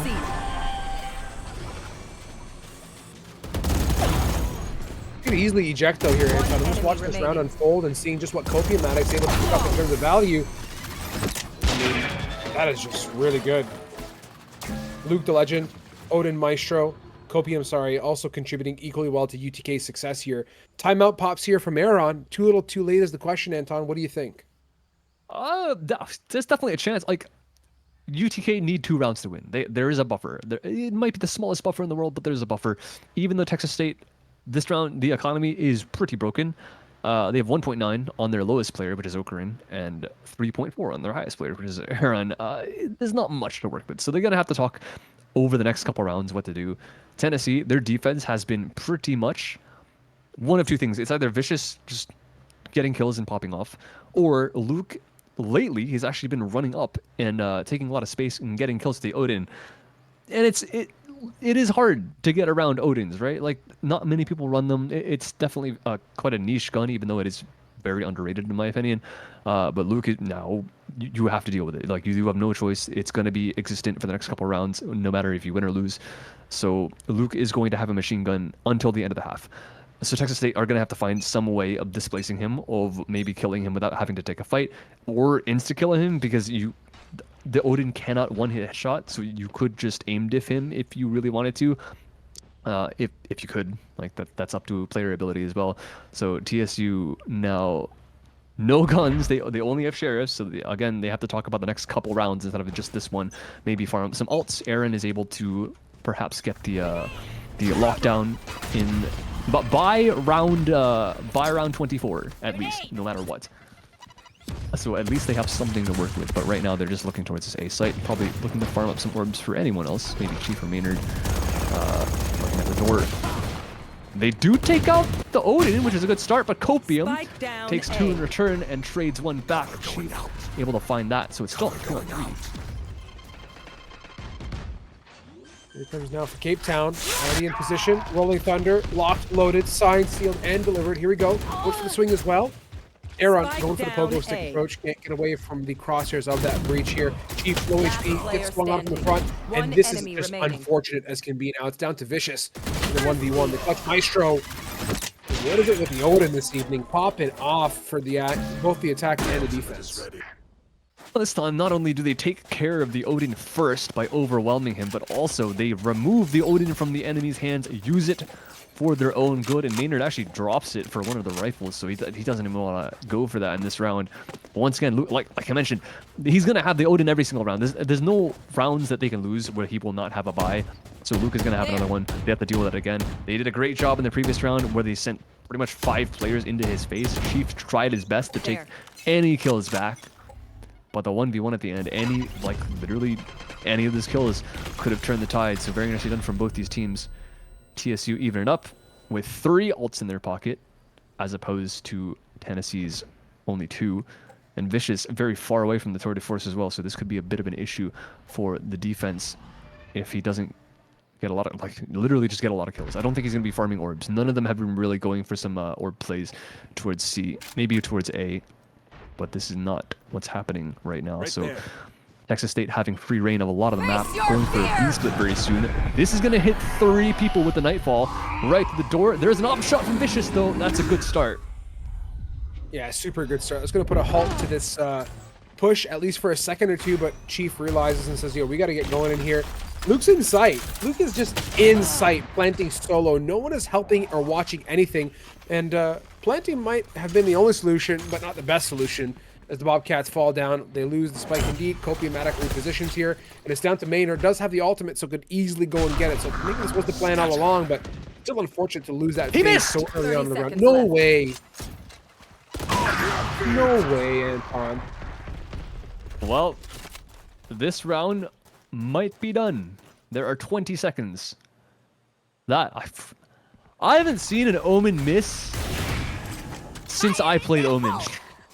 Nice, Anton. 10 seconds left. What? They're planting. Last player Connor's here. She's been here all day. Spike down B.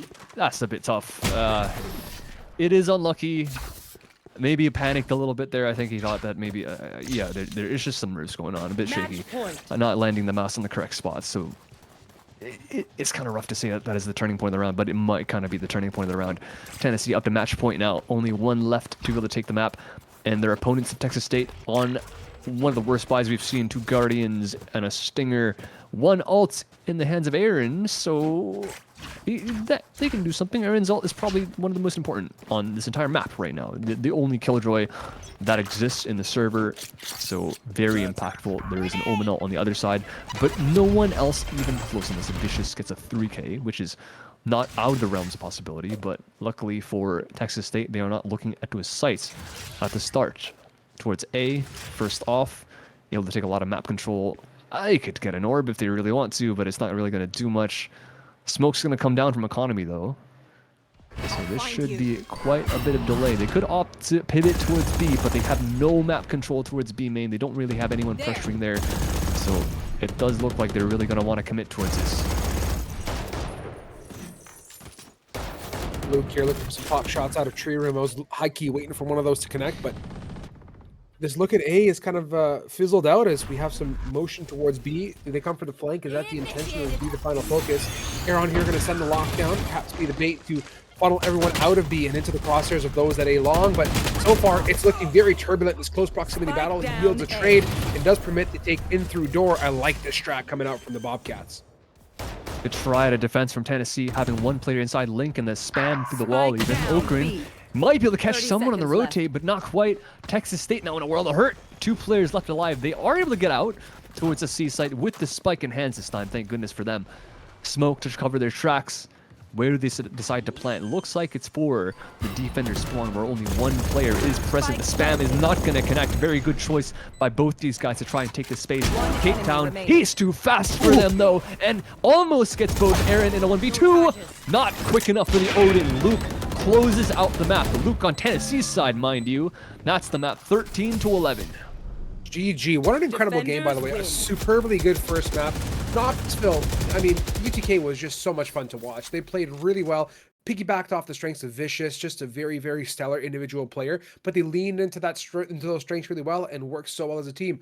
On the opposing end of the spectrum, I mean, the Bobcats put up one heck of a fight, Anton. It felt like it was tit for tat, 1-for-1 in terms of the reads, and they did a really good job of adapting to the gameplay of what UTK was all about throughout the entire series, and small adjustments, small looks, and respecting the space that Knoxville was fighting for permitted them to keep their bodies alive longer, but it just really boiled down to some clean shots and gunfights across the board. I can't name too many very distinguishing factors. I don't know if you have anything you want to add to the match. I think specifically probably just Vicious. I mean, dude, this guy was I agree. everywhere. He was nowhere when they wanted to look for him, and then all of a sudden he pops up again and he gets 2 more kills. Like this, he might not be above and beyond in terms of scoreboard, but I think the kills he got were some of the most impactful towards the start and somewhat towards the second half, like the first half of it. And then Luke at the end, good God, this guy just came absolute glow up towards the second half. He picks up the Odin and he just never dies again. Oh, I say that. He died that one time where Texas State went around. But other than that, he just didn't die. And even in the last round, he's covering so well for the rotate through connector. Like, he's spamming through the wall. Like, that's something that most people don't consider because not many people play Odins. But, like, in your ranked games, if you want to be a nerd, you could ping the door of the connector and just sit inside tree with an Odin and just spam it over and over again. And B takes are so hard.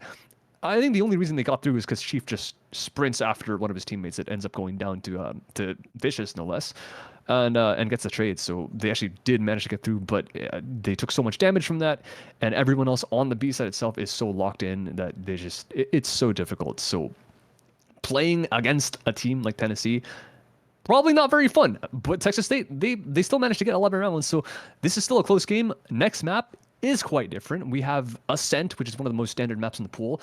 So I'm excited to see what these two teams have to bring on it. Yeah, me too. Super fun and exciting stuff. Take notes, people. Always play like a nerd in your ranked games. Pull out the Odin, ping it, and spray it. If that's what you're doing it all wrong. We're going to go a very quick break. Come back to you guys from map number 2. It's going to be Ascent. Don't go too far.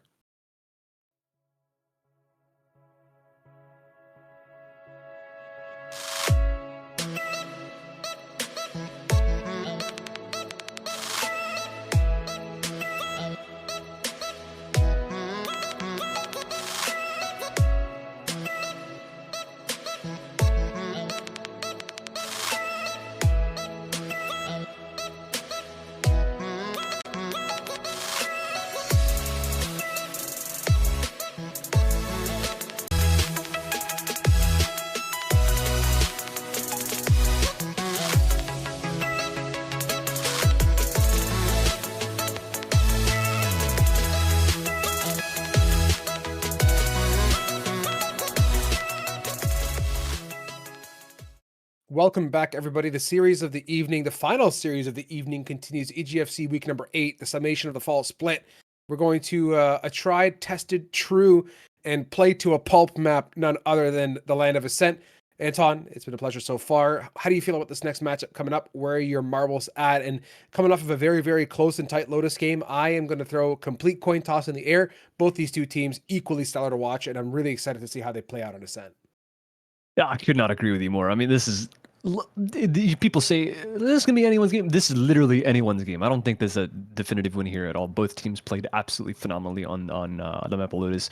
A couple holes here and there from both sides, and both sides able to capitalize on those holes from their opponents. So it's just like this is a different map, right? 3 sites versus 2 sites versus like this is tried and tested, like you mentioned. Like everyone plays Ascent.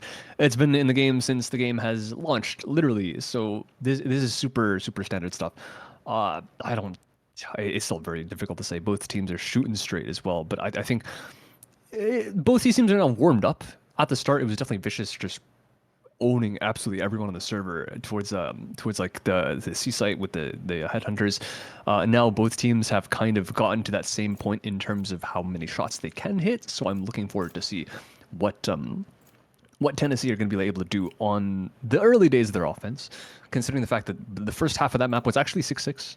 So it was quite even across the board until we got to the end, where all one team had to do is win 2 extra rounds more than their opponents, and that's what they were able to accomplish towards the tail end of that map. But right now, probably just really normal stuff. Vicious is considering a swap off of a chamber. Of course, like chamber is not a thing on this map anymore ever since he really got hit pretty hard.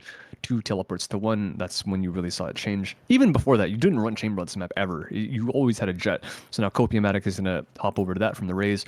Vicious now on the Cypher instead of the KJ, which is the usual, but I guess with the Cypher buffs, it might be a consideration. Hovering the KO, Cape Town might end up picking that. It's just what's happening? Okay, they're kind of memeing. I wouldn't be surprised to see a Cypher. It's definitely been played from time to time. I know like V1 Mel likes to run it on Ascent, so it's definitely a thing that can Choose work. your agent. Not something conventional, but they do lock it in. I love to see it. I'm excited to see what Vicious has in store, not only because he is one of the most stellar aimers, I think, on the server, but also this guy's a little bit of a nerd. So gonna be curious to see what kind of setups he has on their defense. Heck yeah, I'm with you on that one, Chief. Really, really exciting stuff. I like this composition. I love KO. I think it's just such a diverse and fun agent to watch, and I think especially on Ascent yields so much value, not only from a defensive but from an offensive perspective as well. Getting into the match, if I had to roll a dice as to how I feel things are going to go, I am feeling very much unsure, Anton. There's my answer for you. We are I definitely don't know. rolling dice here. We are rolling dice indeed, but you know what I will say? The Cypher pick has got me kind of curious as to how that's going to work out. UTK on with that might be a really fun approach to this defensive side that will halt the Bobcats in their tracks for the most part. At least that's what I'm hoping to see. I think it's a fun pick for Ascent. Yeah, I think it makes it much harder to dive, right? Because the jet that is played literally every single game on Ascent, you really have to be fast on reacting to the trips, because nowadays you get hit by it, like half a second later, oh, you're stunned. Like, what can you do? And the trip is still there, so you have to have teammates that are going to shoot it for you. So hopefully, this the team of Tennessee is going to be very heavy on that. But they already get dinked down very low, off in mid. Cape Town's going to clean it up. Nicely done, chiming in from both Cat and mid from Texas State. Hearing the hop as well, trying to catch the one that pop flashes, but instead is the one that gets caught. They have to back right off. And it looks like the KO actually wants to play in the smoke. This is very, very aggressive, but prepping a flash perhaps. No, he just wants to go for it. Bold, in fact. But yeah, Tennessee aren't going to be able to punish. So this is still looking great for Texas State. Yeah, I'm with you on that. I like that play, by the way, getting aggressive in the smoke. I mean, you got to equalize or do something about something at some point, right? You know what I mean? Like, sitting back and getting whacked on is not a fun time either. Cape Town, though, has a nice little bit of support here from Luke the Legend, and luckily Sova just sneaks away very, very precariously back to join the rest of the team as they're going to line up and look to hit off onto tree room here. Quick little smoke, and blocking off main as well, so they're banking on site being the take. Quick ping. Economy's getting blasted with that recon dart. Luke the Legend from above, not going to be good enough as Okran, and Luke one apiece there. Just clean up shop there on A site. Earn themselves a plant respectfully, is now the rotate coming in from heaven. 2v4 situation for UTK. Double up into heaven. Oh yeah, that's so unlucky for Cape Town. He's not even going to get shot first. Okran just takes both those frags. Nicely done. Good plays across the board from the entirety of Tennessee, even though they got caught out in mid first of all. They actually managed to pull it all the way back and don't lose a single man after that, so they go into the second round with a massive buy. Okran is the one that hasn't gone for an investment, probably just talking about some stuff in his own time. But everyone's got the Spectres. Texas State just with a gamble stack towards B site, it looks like, and maybe a fast B main play. You see from the KO and the jet here. Flash going through. They're not going to have very much to play with. He needs to land the shots with the frenzy or else this is going to go very wrong. But there is some delay. There's going to be a dart up in B lobby. Flash through mid. They're just going to walk out and not find very much. So a lot of B main presence taken from Tennessee. And they're just stuck here until they don't even want to go out. Dash gets spent. Quick little look off of B now, regrouping and gaining some good mid information, which so far has not been really contested or controlled from an attacker perspective. They've left it completely naked and exposed. Expect the Omen to smoke it at least on the crosses, but they don't really care. Grouping up towards tree room now. Fragment going to go ahead and divide up those on short. Those that made it by, great. They're going to get a bit of a loop feeding. And those that didn't, well, you're behind the loop, but you're able to clean up some of the mess. Okran, Maynard, Chief, quick little trio showing up on that kill feed. Fragmenting off the heaven area as well. It's going to keep economy busy for the time being now. Spike gets planted. The Bobcats showing us what a real clean and tidy funnel effect A site plant is all about. Oh, deja vu here. Similar scenarios, different characters. Bowman tries to just peek out, not finding much noise even being made down towards tree. Everyone is still staring heaven though, so technically, no, Aaron's got this covered. Door is probably still closed as well. There's one looking for a cleanup. Looks like Jet wants it. And he's gonna get it. One closer to Blade Storm. Maybe some could argue that you want to give over to that to KJ or something like that, but that's fine. They have 2 rounds. Still a bunch of SMGs in their hands, full rifles. In fact, Phantoms almost in the entire team of Texas. So interesting to see that they're opting for the gun that's a little bit less popular. But Luke is the only one sitting with the Vandal in hands. Everyone's got the suppressed rifle. And there's nothing really special to talk about in this round other than the fact that it is a bonus. There's no ults anywhere on the defense right now. No one's even farmed up an orb or anything. Every single point's coming from a killer of death. So Tennessee now in this fast towards B, perhaps knowing that they have the weaker weapons. They just want to get on and get on fast. Chief, nice clear, very quickly going to bust out that camera. It's going to leave Vicious a little bit more concerned. Has some gauges to protect, but Shock Dart, nice little tripwire number one. We're going to connect in the second. After a bit of a transfer, does manage to make that less popular weapon, according to Anton terms. Connecting, which I'm going to quiz you on, by the way, after Anton. Leaves UTK now in a 3 versus 2. A low HP Omen now stuck in the back of sight. Dancing, it's Maynard, jiggling a peek. Ooh! Luke the Legend. Luke the one-tapper. Clean stuff here from UTK. Okay, Anton, quiz time. Statistically speaking, is the Phantom actually bought less often than the Vandal? Yeah, I'm pretty sure. I'm like don't know. 99% sure? Are you sure, though? I'm Googling it. I would put $2 on it. Valorant or Phantom more Did you say, wait, popular? did you say Valorant or Phantom? Oh, shoot. Vandal or Phantom. we're playing Valorant, yeah. Understandable. It's like how Valorant's the highest rank. Ooh, interesting. While the Vandal still tops the charts in pro play, pro players do tend to adopt the Phantom at a higher rate than players in competitive queue. Yeah, that makes sense. Totally. It's a pretty wide gap, I think, in ranks. Like really, like not even close. Yeah, totally. It's crazy. The Phantom's great. I love the Phantom. Me too.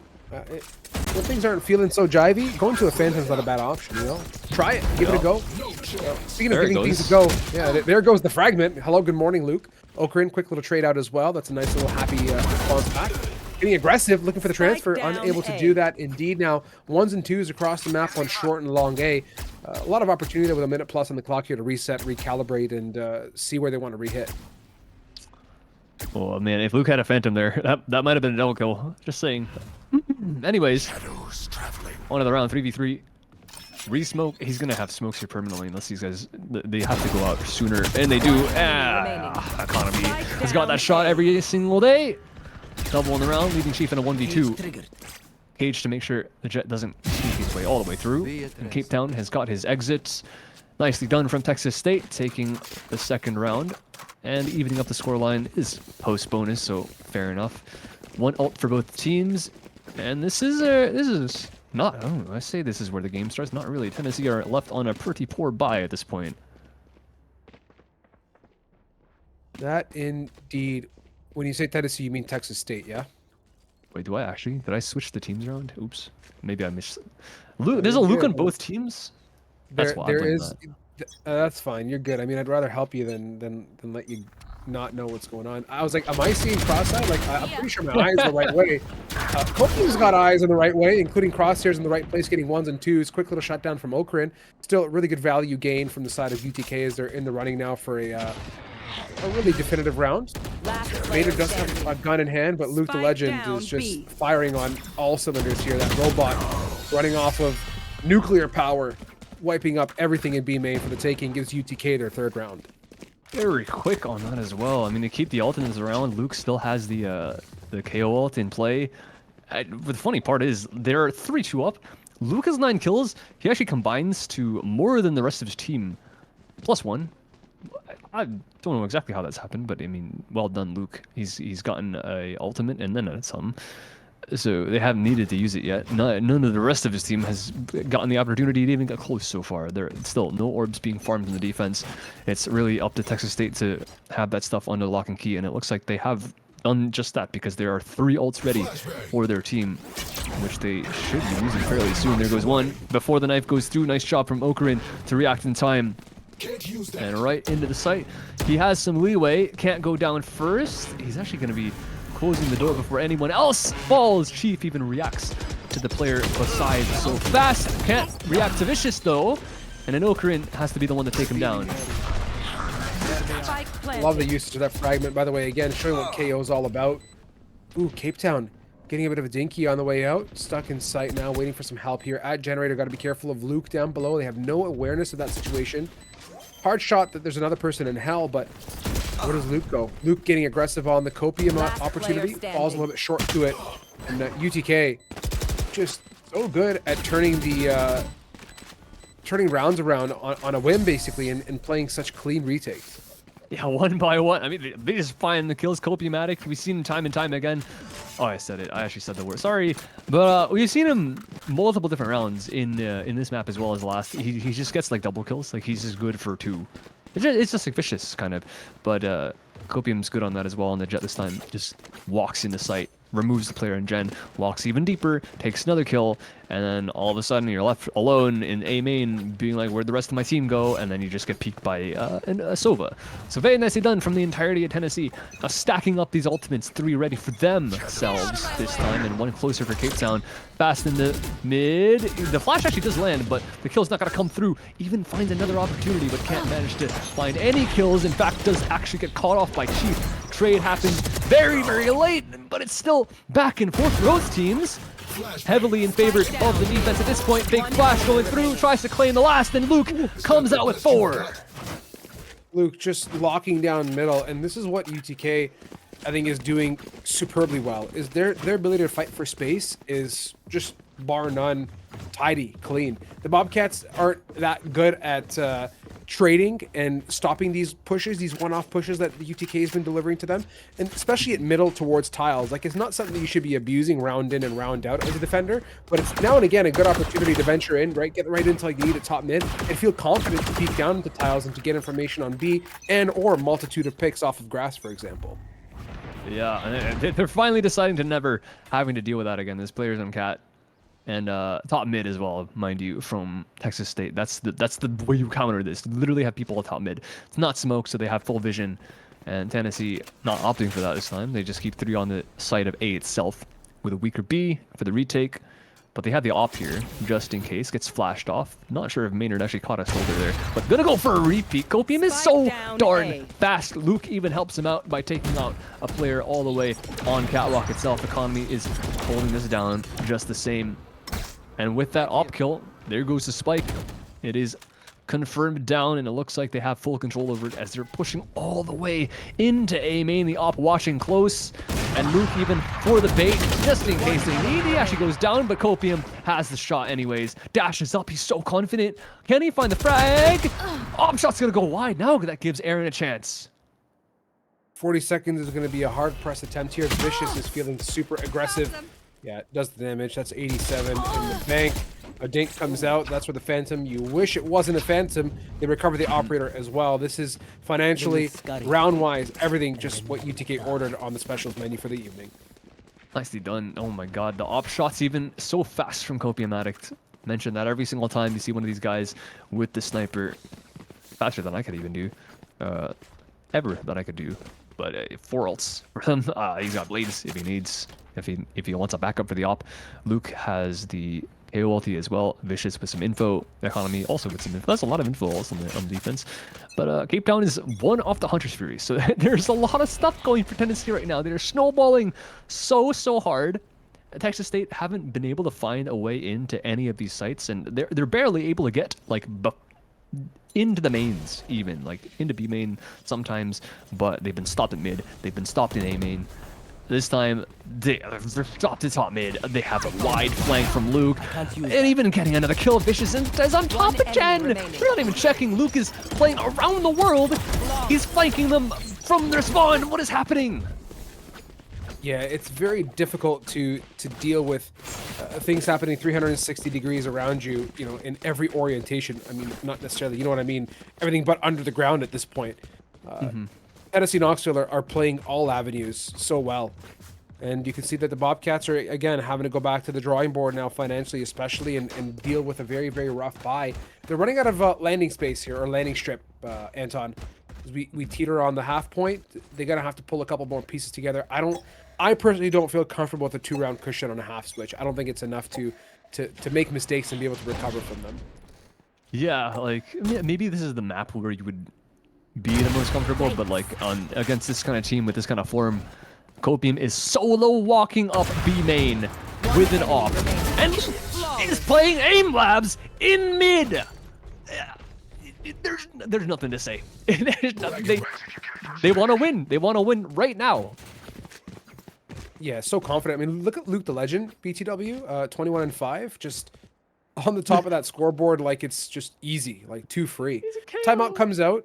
Yeah, that's the KO2, but you got to appreciate that KO2, right, Anton?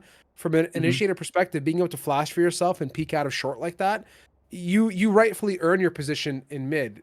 Earning your position doesn't mean you earn the kills. Your crosshair earns that. And that's the beauty of what is being done by this KO especially. We fight for the space, and then we're also aim-lambsing it out, like you said. Yeah, goodness gracious. I mean, this guy, he can probably spend an ult and then have another ult in like 2 rounds, which is unheard of for Kinda KO. disgusting. That's what you see from Phoenixes, like when you farm orbs. But this guy, they're not even farming orbs. Tennessee, I don't think they've gone for B main orb, for A main orb ever. Like, I mean, remember the first few rounds where pretty much every single ult point was from kills or deaths, and I think that's continued. But they're still walking up. They're still getting kills, and Luke especially has a 4 KD on the KO. You don't really need much more from him. Copium is on the duelist, on the op, and he was walking out of B main, and he wasn't even the one that needed to get the frags. It seems like they want to go for some aggressive stuff again. I mean, the Copium-matic is just going to walk up B once more, or stay like deep B main or something like that. Whatever the case, he's got backup in the site if he needs it, but there's going to be a dart just to inform that either there's someone here or no one here very early on. Going to go through. Knife is actually going to catch him, which means he really doesn't... I say he doesn't want to stay. He does want to stay. He just holds his ground, not scared. And the KO of Luke is just peeking into mid, just holding the angle, going for some fights. This time, bites up a bit more than he can chew. They got to be smart here, right? And by them, I mean the Bobcats. If they're going to go ahead and clear an angle, knowing this op is around, they're going to want the KO there to be the flashing factor to get them. Dry peeking is not it. Copium now rotates off and does get one out to Chief. Okran, confident look on Cape Town. That's a big value add for UTK now. As after a hot minute, it feels like finally they've kind of fallen back a little bit to the passenger seat of this runaway train. Slow and steady, a nice regroup towards short here. Bottom mid smoked out, which gives them that opportunity to shuffle over and keeps the defense light on their toes. But got to be careful. When Copium's on the board with an op in hand, things can get pretty nasty pretty quick. Another dart, though. Oh, yeah, no dash, able to get out. Aaron takes him out right there in it. And Vicious trying to get back into the site. Takes one, gets taken. 1v3. Akandi has an option to spam, but doesn't think too much of it. Too many targets to worry about, and wants a TP all the way over. That's a bit of a risk, but not even. Okay. Good enough. 3 left alive for Texas State. Too much to walk through. At least that's not only 3 alive, but also 3 points for TSU. So even if they lose this, they have the hope of some magic to come back in this game. Yes, sir. I mean, we're going to take this 4th round with much happiness if you're Texas State, right? They're going to need something to work with in the second half, especially with how strong UTK has been, particularly off Luke and Copium being the catalyst for a lot of these rounds, which makes me wonder, you know, if you get rid of Luke and you get rid of Copium, what happens then, right? Just how strong is everybody else? I don't know, but the beauty here for Luke and Copium is their role is exactly what they're doing, initiating an opening opportunity. Yeah, it's insane they're doing so on the defense. They're just... This is like last game where we see the defenders playing offense, but a little, like, much more calculated. I mean, they're doing so well to flash for themselves, to assist the teammates. And it just so happens to be Luke that's getting all the frags. Now there's a lockdown going at it in A main. Vicious is going to be able to stay here pretty much the entire time. There is going to be a very nice spam coming out from Vicious, but Okarin takes 2 out and even a 3rd. Actually, oh, okay, no, sorry, he finished off Luke there at the end, so there is no more KO on the defense. Plant going down and a KO ult of their own for Texas State, but Copium is so fast behind them. 1 HP though. Walking through, finds a head. Last player standing. And a 1-on-2 for Cape Town, up into heaven. Has to try and be the angel for Tennessee. Revealing area. Can he make a 9-3? Has to find both. And has a good idea. Not quite silent on the drop though. Might be a bit of a mistake, but now both these guys are revealing themselves, and Maynard's fast enough on the trigger to make sure he doesn't get a single thing. Nice half. I mean, Switching solid stuff for sides. Texas State. Anton, let's have a conversation. It's a bit of a sidebar and semi-related. Do you think from the beta days or early days of Valorant now, 4 years of Valorant, 4 or 5 years actually has almost gone by, do you feel that the game has more and more with the agents and the maps and the evolution of playstyle enabled defenders to play much more aggressively? I don't know if it's just me, but I feel like the early days didn't have this much defensive aggression. Whether it's players and teams learning new playstyles and adopting them, or do you think the game itself has inherently set itself up for this type of gameplay with the agents and their utility?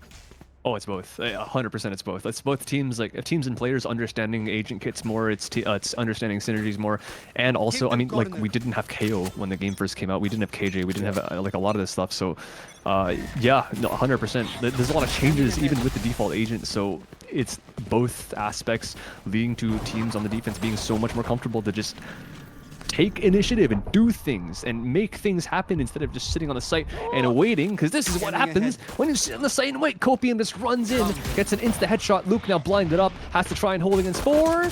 We'll be lucky to get very 1 here, but not quite. Maynard and Okran are the ones that have to respond, but everyone else is flooding back into the site, and it's all Texas State at the end. Vicious now on a 1 on 2 has to do it all, and seems to be good for at least the first, and the second comes out with 3, and Tennessee up to 9. Super confident there from Vicious BTW, like really, really fun to watch. And as a player for this matchup, one of my highlights to watch from the previous chamber plays now to this Cypher, just a whole new look at life, I think.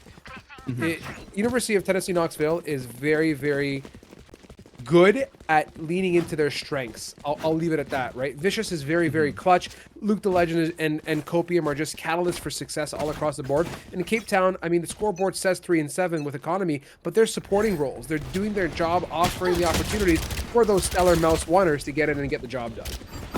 Yeah, and the funny part is, remember, Vicious was the one to open on Lotus, but Luke was the one to close. And this time when Vicious isn't on the job to open, when he's on the Cypher just sitting back on the site and just waiting, Luke still continues. Like, he doesn't slow it down. There's a Sheriff kill happening from Aaron, but there's no way that he reads it. Luke is all the way back here, and he continues the insane scoreline that he already has. 22 now on the scoreboard for the KO. Gets his head spotted out, but has enough peel for himself to get himself out of there. Does find himself in a corner though, so how much can he find trying to get out of this position? As a smoke for him, and they don't even check him until Luke goes all the way through, and Chief with a follow-up headshot. Economy now needs to be the one to step up. Hasn't needed to do much in terms of frags so far, but is able to find the first. Now on a 1v1, Luke with the tap, pressuring with the time, but only as a pistol to work with, and now should have no chance. Economy wins this every single day, 10-4 with a perfect amount of health left. Yeah, the whole team is there, man. You can't read this two-way sideways. Economy showed up when it mattered most in that 1v2 clutch. Played it very smart. I was high-key expecting Economy to get a little bit more aggressive on sidewalk and wrap around and chase them to equalize earlier. But instead of that, playing the tricky, more vertical angle on stairs was, I think, the right approach against Chief, who's obviously forced to take the peek and be in the position that 1 is in. UTK now hitting those double digits. They go ahead and buy up as much as they can here. Luke the Legend got the Vandal. We see the Phantom. This is going to be a spicy round though, because as much as UTK is invested, the Bobcats have put just as much on the table here. Yeah, and there is a long gun for the hands of Copium addicts. Not finding anyone peeking in through Cat. Pop flash for himself. Luke is going to make his own kit work so well. And he does actually draw out a big piece of util. Maynard no more paranoia, and he actually goes down completely. No more smokes either for the defense. Chief now in a world of trouble as his team once again melts around the A site. Chief needs to hold it down. Has the first. Big pop flash once again. Gets the second, but Luke is the one to continue. 8 HP. Carry player for Tennessee, very weak, but they do have the plant and a very forward spot for Luke. Spike planted. Yeah, Aaron out of heaven here. Breaking the glass has made the noise and the commitment. The wire gets destroyed. Luke below. Nice spam. Good read as well. Vicious at generator has been pinged out. That shock dart's huge. Anton, it's massive, but Vicious actually gets one off of the rip there. Down to Luke in a 2v1. Translation is good. Drops down from above. Low HP Vicious. Absolutely clutches can be. Catches that dome piece on the vertical drop on down. UTK double ones on the board. Doesn't matter how tough it gets here. The tough UTK get going. Man, that is one of the most convincing runs that Texas State has had. All the different trades, and as well as keeping the last player alive on 4 HP, but just not able to react in time to the player underneath Hell. So unlucky. And now Tennessee are so close to winning.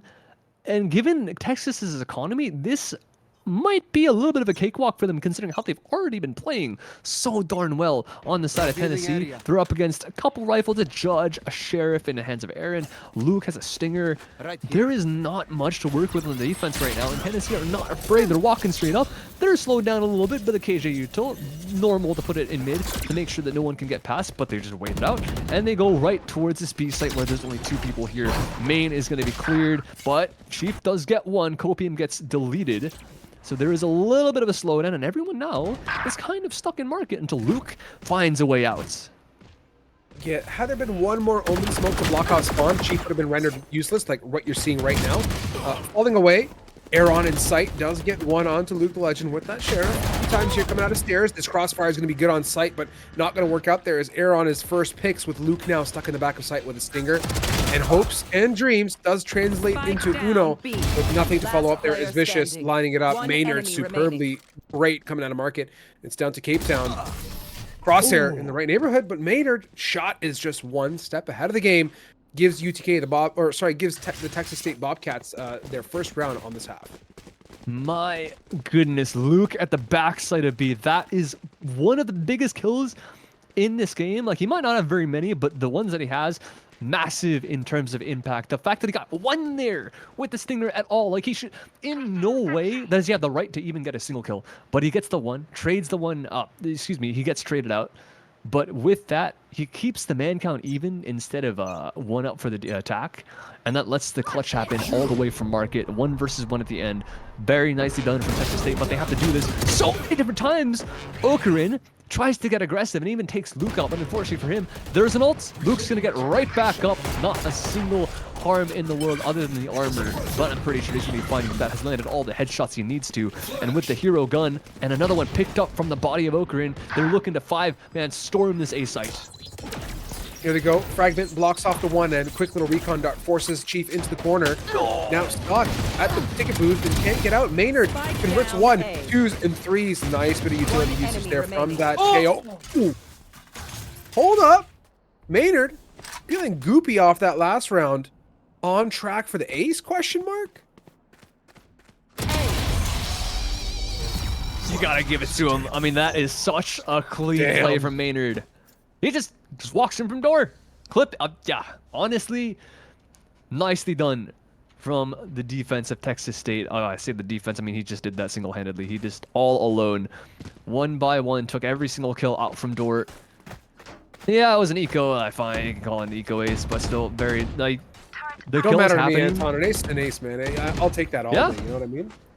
A round is a 1 round, an ace, and what, like, and anything you can get, especially when they're, like, admittedly they're 6'11". They have to take anything. Get out of my way. On Maynard, fine.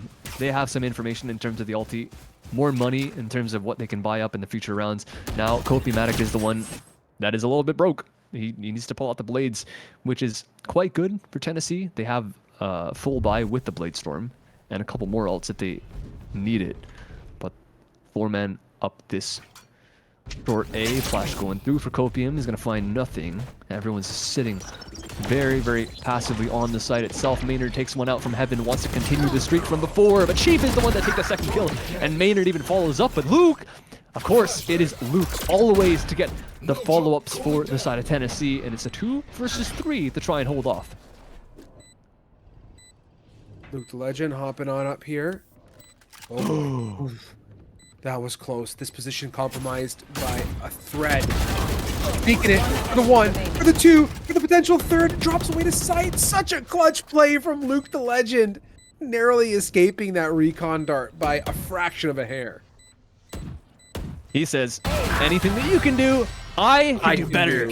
Yes. Ace for ace. Clip it. Clip everything this evening. My goodness. We're going the distance with these two teams. Oh, man. So fun to watch. Oh, God. He actually, like, unironically just one-upped him. Because the first one is an eco ace. The second one, they're not only in a 2v3 clutch, but he also... The ridiculous positioning from him to avoid the dart. Like, I don't know if that's calculated. I don't know if he knows that, oh, if I tuck behind this box, like, at the bright spot, I can avoid the dart that's always thrown by the Sova, the default dart up in the corner. But, like, goodness gracious, he just completely outbrained them. That was ridiculous. Up 12. That is what gets them the match point. Only one round left, and he's the one to lead the charge as well. Going in first, has the one to trade. Of course, he is coping with the dive, and Luke to follow up on the kills. Wants to get even more aggressive. Can he get another ace? No way. He's up, gets 3 now, and now he's in a bit of a spot. Gets taken out first. 3v3 now for Texas State to not only retake, the spike hasn't been planted yet. There's some time left for these guys to play with, but Vicious on the long flank. This could be great. Cape Town could have totally Hunter Fury there and just absolutely gotten 3 in spawn. They were pretty much lined up. Vicious here at door. Economy stuck on site. Coming in through now. Got to be super conscious here. And the Cypher has to contribute. Economy gets the 1. Nice positioning. Where's Cape Town? Cape Town is blind. Can't contribute at all. Now Vicious, the flank meister on the flank. Coming in. 1. Oh! Clutch. Attackers win. It happened. It happened again. UTK just clutch beyond words, man. This entire team is just glonky this evening. What an amazing, amazing series. That's a poetic way to end it out. I mean, Wow. Luke getting a bit too aggressive, ending at half a stack of kills, 32 and 13, 10 assists. I mean, dude, I don't know what to say. That was the Luke show. I mean, it was good play by both teams around the board. I think. Yep. The tactics coming into this were decent for both squads. Like Tennessee, we're playing smart. Texas State, we're playing smart. Sometimes, like Bren says, it's an FPS game. You get shot, you die. And Luke was the one shooting so darn hard in both maps, map 1 and map number 2. 32. I think he adds up to what, like 50 kills across the series so far, which is That's a lot. kind of unheard of. Like, that's ridiculous, man. Yeah, that's a whole bunch of kills to look at. I'm super pleased with how this evening went. I think we had an incredible 3 series. You got a whiff for the first one, got to join me for number 2 and 3. We have Cape Town joining us here for a very quick interview. So don't go too far. Let's set that up here, and we'll bring you that to close off the evening here on EGFC.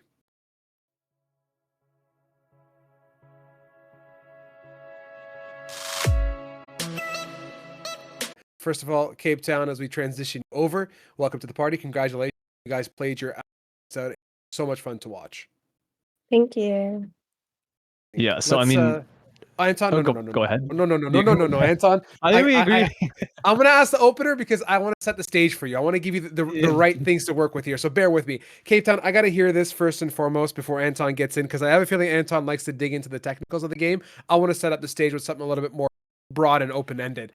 How was the season for you guys? Talk me through your highs and lows, and maybe give me one highlight, one thing that you guys wish went a little bit better for you guys. Just kind of give us some insight, because I'm sure the energy must have been ballistic there, especially those aces we saw coming throughout the series. Yeah, wow. I mean, throughout the season, our team, like, we didn't really get along in the beginning of the semester, I don't think, but we just started hanging out more, and I think as we talked more, like, we really built that, like, team chemistry, and we all love each other now, so, like, just building that friendship built, like, our skills together. I love that. See, Anton, see what I did for you now. I've given a nice, lovely platform to you for you to build upon. Now, I don't know. I was just guessing that you're going to get technical with it, but Cape Town, that's really cool. Congrats again. And I like to ask that question only because it speaks to the nature of family and friends and what it's down for. And I can only imagine, looking back to my days in university, what it would have been like to be in your guys' shoes, competing, winning matches, and that energy you guys bring to the table. So I love to hear it. Congrats again, and deliver my best wishes to the team when you get back there. Anton, I'll pass it off to you. I will. Yeah, I mean, that's super wholesome to hear. I don't even know how to It's follow so up to that. wholesome. That's I don't like, now that I get technical, it's like taking away from the mood. But I mean, No, yeah, it's not. It's not. I was just excited to ask the question, to be honest with you. I didn't want to overstep you, but yeah, go ahead, man. That's okay. No, that's super cool to hear. I mean, I love to hear this kind of team chemistry, because it is super important, right? Like, Valorant is a team game, like as with any 5v5 or 6v6. I mean, if you want to talk about old Overwatch, but yeah, like, it's super important with that team chemistry. And I guess the thing is, like, can you dive into specifics as to what you guys do, like, behind the scenes to do, like, the team bonding kind of stuff? Is it just Valorant? Is it just, like, server time? Do you guys, like, get in group DMs, or do you play other games, like board games or something like that? Well, I mean, we literally just talk. I feel like we'll sit in VC and just, like, talk to each other, and we'll just catch up outside of Valorant. And, like, just slowly but surely throughout the season, I think we just all became a really tight-knit, like, close group of friends. That's so cute. I don't even know what else to say. But Why am I that's sitting here actually, like very few teams do I or individuals do I get to interview, and then I sit here and I'm like, dang, I want to be a part. Can I be y'all's friends? Like this sounds like a really good group. Yeah, you So, can be our sixth man, like our seventh wait, I man. want to be Oh. 6 man. What is this? What we have nah, you're 7-man seventh roster man. here. You're the eighth man, Anton. Get out of here. No, I'm joking. That's That's right. that yeah, that is super wholesome. That's really awesome. And I guess from my side, my final question, since Anton didn't hit on it as I was expecting him to, talk me through that series as a whole. Did everything go to plan for you guys? Because it certainly felt like it was pretty much going the right way. Map number 1 was a little bit more interesting and diverse than I'd say Ascent, but you guys seemed to like really wake up on map number 2, and everyone kind of played into their roles really well. Do you think that despite the 2-0 series win, there was things that you guys wish you could go back and address throughout that series, or you felt like you patched up all the loose holes pretty well? Yeah, I mean, map 1, I know we started off kind of rough. We did, a few role switches last minute. We just wanted to try something new. Okay. And, I think we adapted pretty well. Like, literally in our comms, we were just hyping each other up. Like, I don't even feel like it was that serious to us. It was just, we were all like screaming out of joy, I guess, I love together. that. We're like, yeah. Can our viewers please like whip out their notepads and realize that the value of positivity and good energy? Like I'm not even joking, for real. Like I'm having the conversation here because somehow I think that the 20 viewers in Twitch are going to make an impact to the Valorant world. But please, in a comp situation, in a league situation, in your premier matches, and anything that you're up to, keep the energy positive. It goes such a long way for keeping the morale high, and it really does. You feed off of each other's feed off of each other's good vibes. Like. And me here, not even having played the game, I can only imagine how appreciative I would be if my teammates were like that towards me. So, yeah, big ups to you guys. It really did feel like things were really well put together. Do you think had we hit the third map, things would have been a-okay as well? Was the third map a comfort pick for you guys, or something that you're well rehearsed on, or you guys really wanted to finish it off in 2 here, as we saw? We really did want to finish it off in 2 just because it's so late, but I think we're really comfortable on Vines. Like, I think even if we went map 3, maybe we would have had a good edge to it. I don't know. Okay. I only ask because I like to keep my eyes on you guys in the future too. And if I ever do see a bind come up, which I hope I do, I want to see how you guys do on that. So I'm done. I've had my wholesome moments for the evening. Anton, if you have anything else, feel free to toss it out there. I would like to ask one more thing. What is Luke's like sense? What are his peripherals? What's his mouse and his keyboard and his monitor? And like, what did he have for breakfast and lunch and dinner? Because like, I guess that's the closest meal that we have to today. Like, just like all the details. I mean, this guy, he dropped 66 kills across 2 maps, by the way. So like, he's got to be doing something right. No, Luke is the best. When he pops off, he pops off. Like, he always knows how to make a show. So we love having Luke on our team. Yes, I would love having a guy dropping 32 kills on my team as well. That'd be super nice every single game. But yeah, I mean, I don't know. I don't have anything else. Congratulations once again, Copia Medic, for this for the 2-0 and the very convincing map number 2 and the good performances as well. Strive. I know you said you don't. I'm gonna throw it back to you. I have one more. No, I got one more. It's a very simple one because we're gonna let you guys go in a second here. Final opportunity for shoutouts here on the interview. Last one for the fall split. Drop it on us. Ooh. Honestly, thanks to our main team, Orange, I feel like that they've been just helping us behind the scenes so much. Like, I remember when we were struggling a lot as a team, they would like help and come coach in our scrims, and just a big shout out to them. I love those guys, they're great. Cool. Awesome. I'm good, Anton. That's a summation of the interview, at least for now. Cape Town, thank you for joining us. Enjoy the rest of your evening, and Thanks. best wishes. Deliver the congrats to the team as well. Thanks. Yep, thanks. Cheers. All right, y'all. Wrap it up. Get it done. Anton, that is everything for this evening, at least from my end of the spectrum. Let's go ahead and sign off. For those that have joined us and kept chat energetic and lively, thank you so much, and thanks for putting up with our banter and good times. It's going to be kind of tough for us as casters to pack it up for the next couple weeks here as the fall split has come to an end. So with that, take care, have yourselves a great evening, and enjoy your weekends.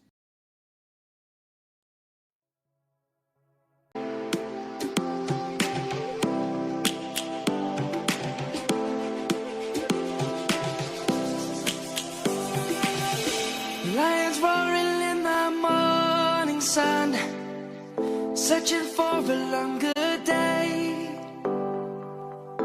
People feeling like the light has just come.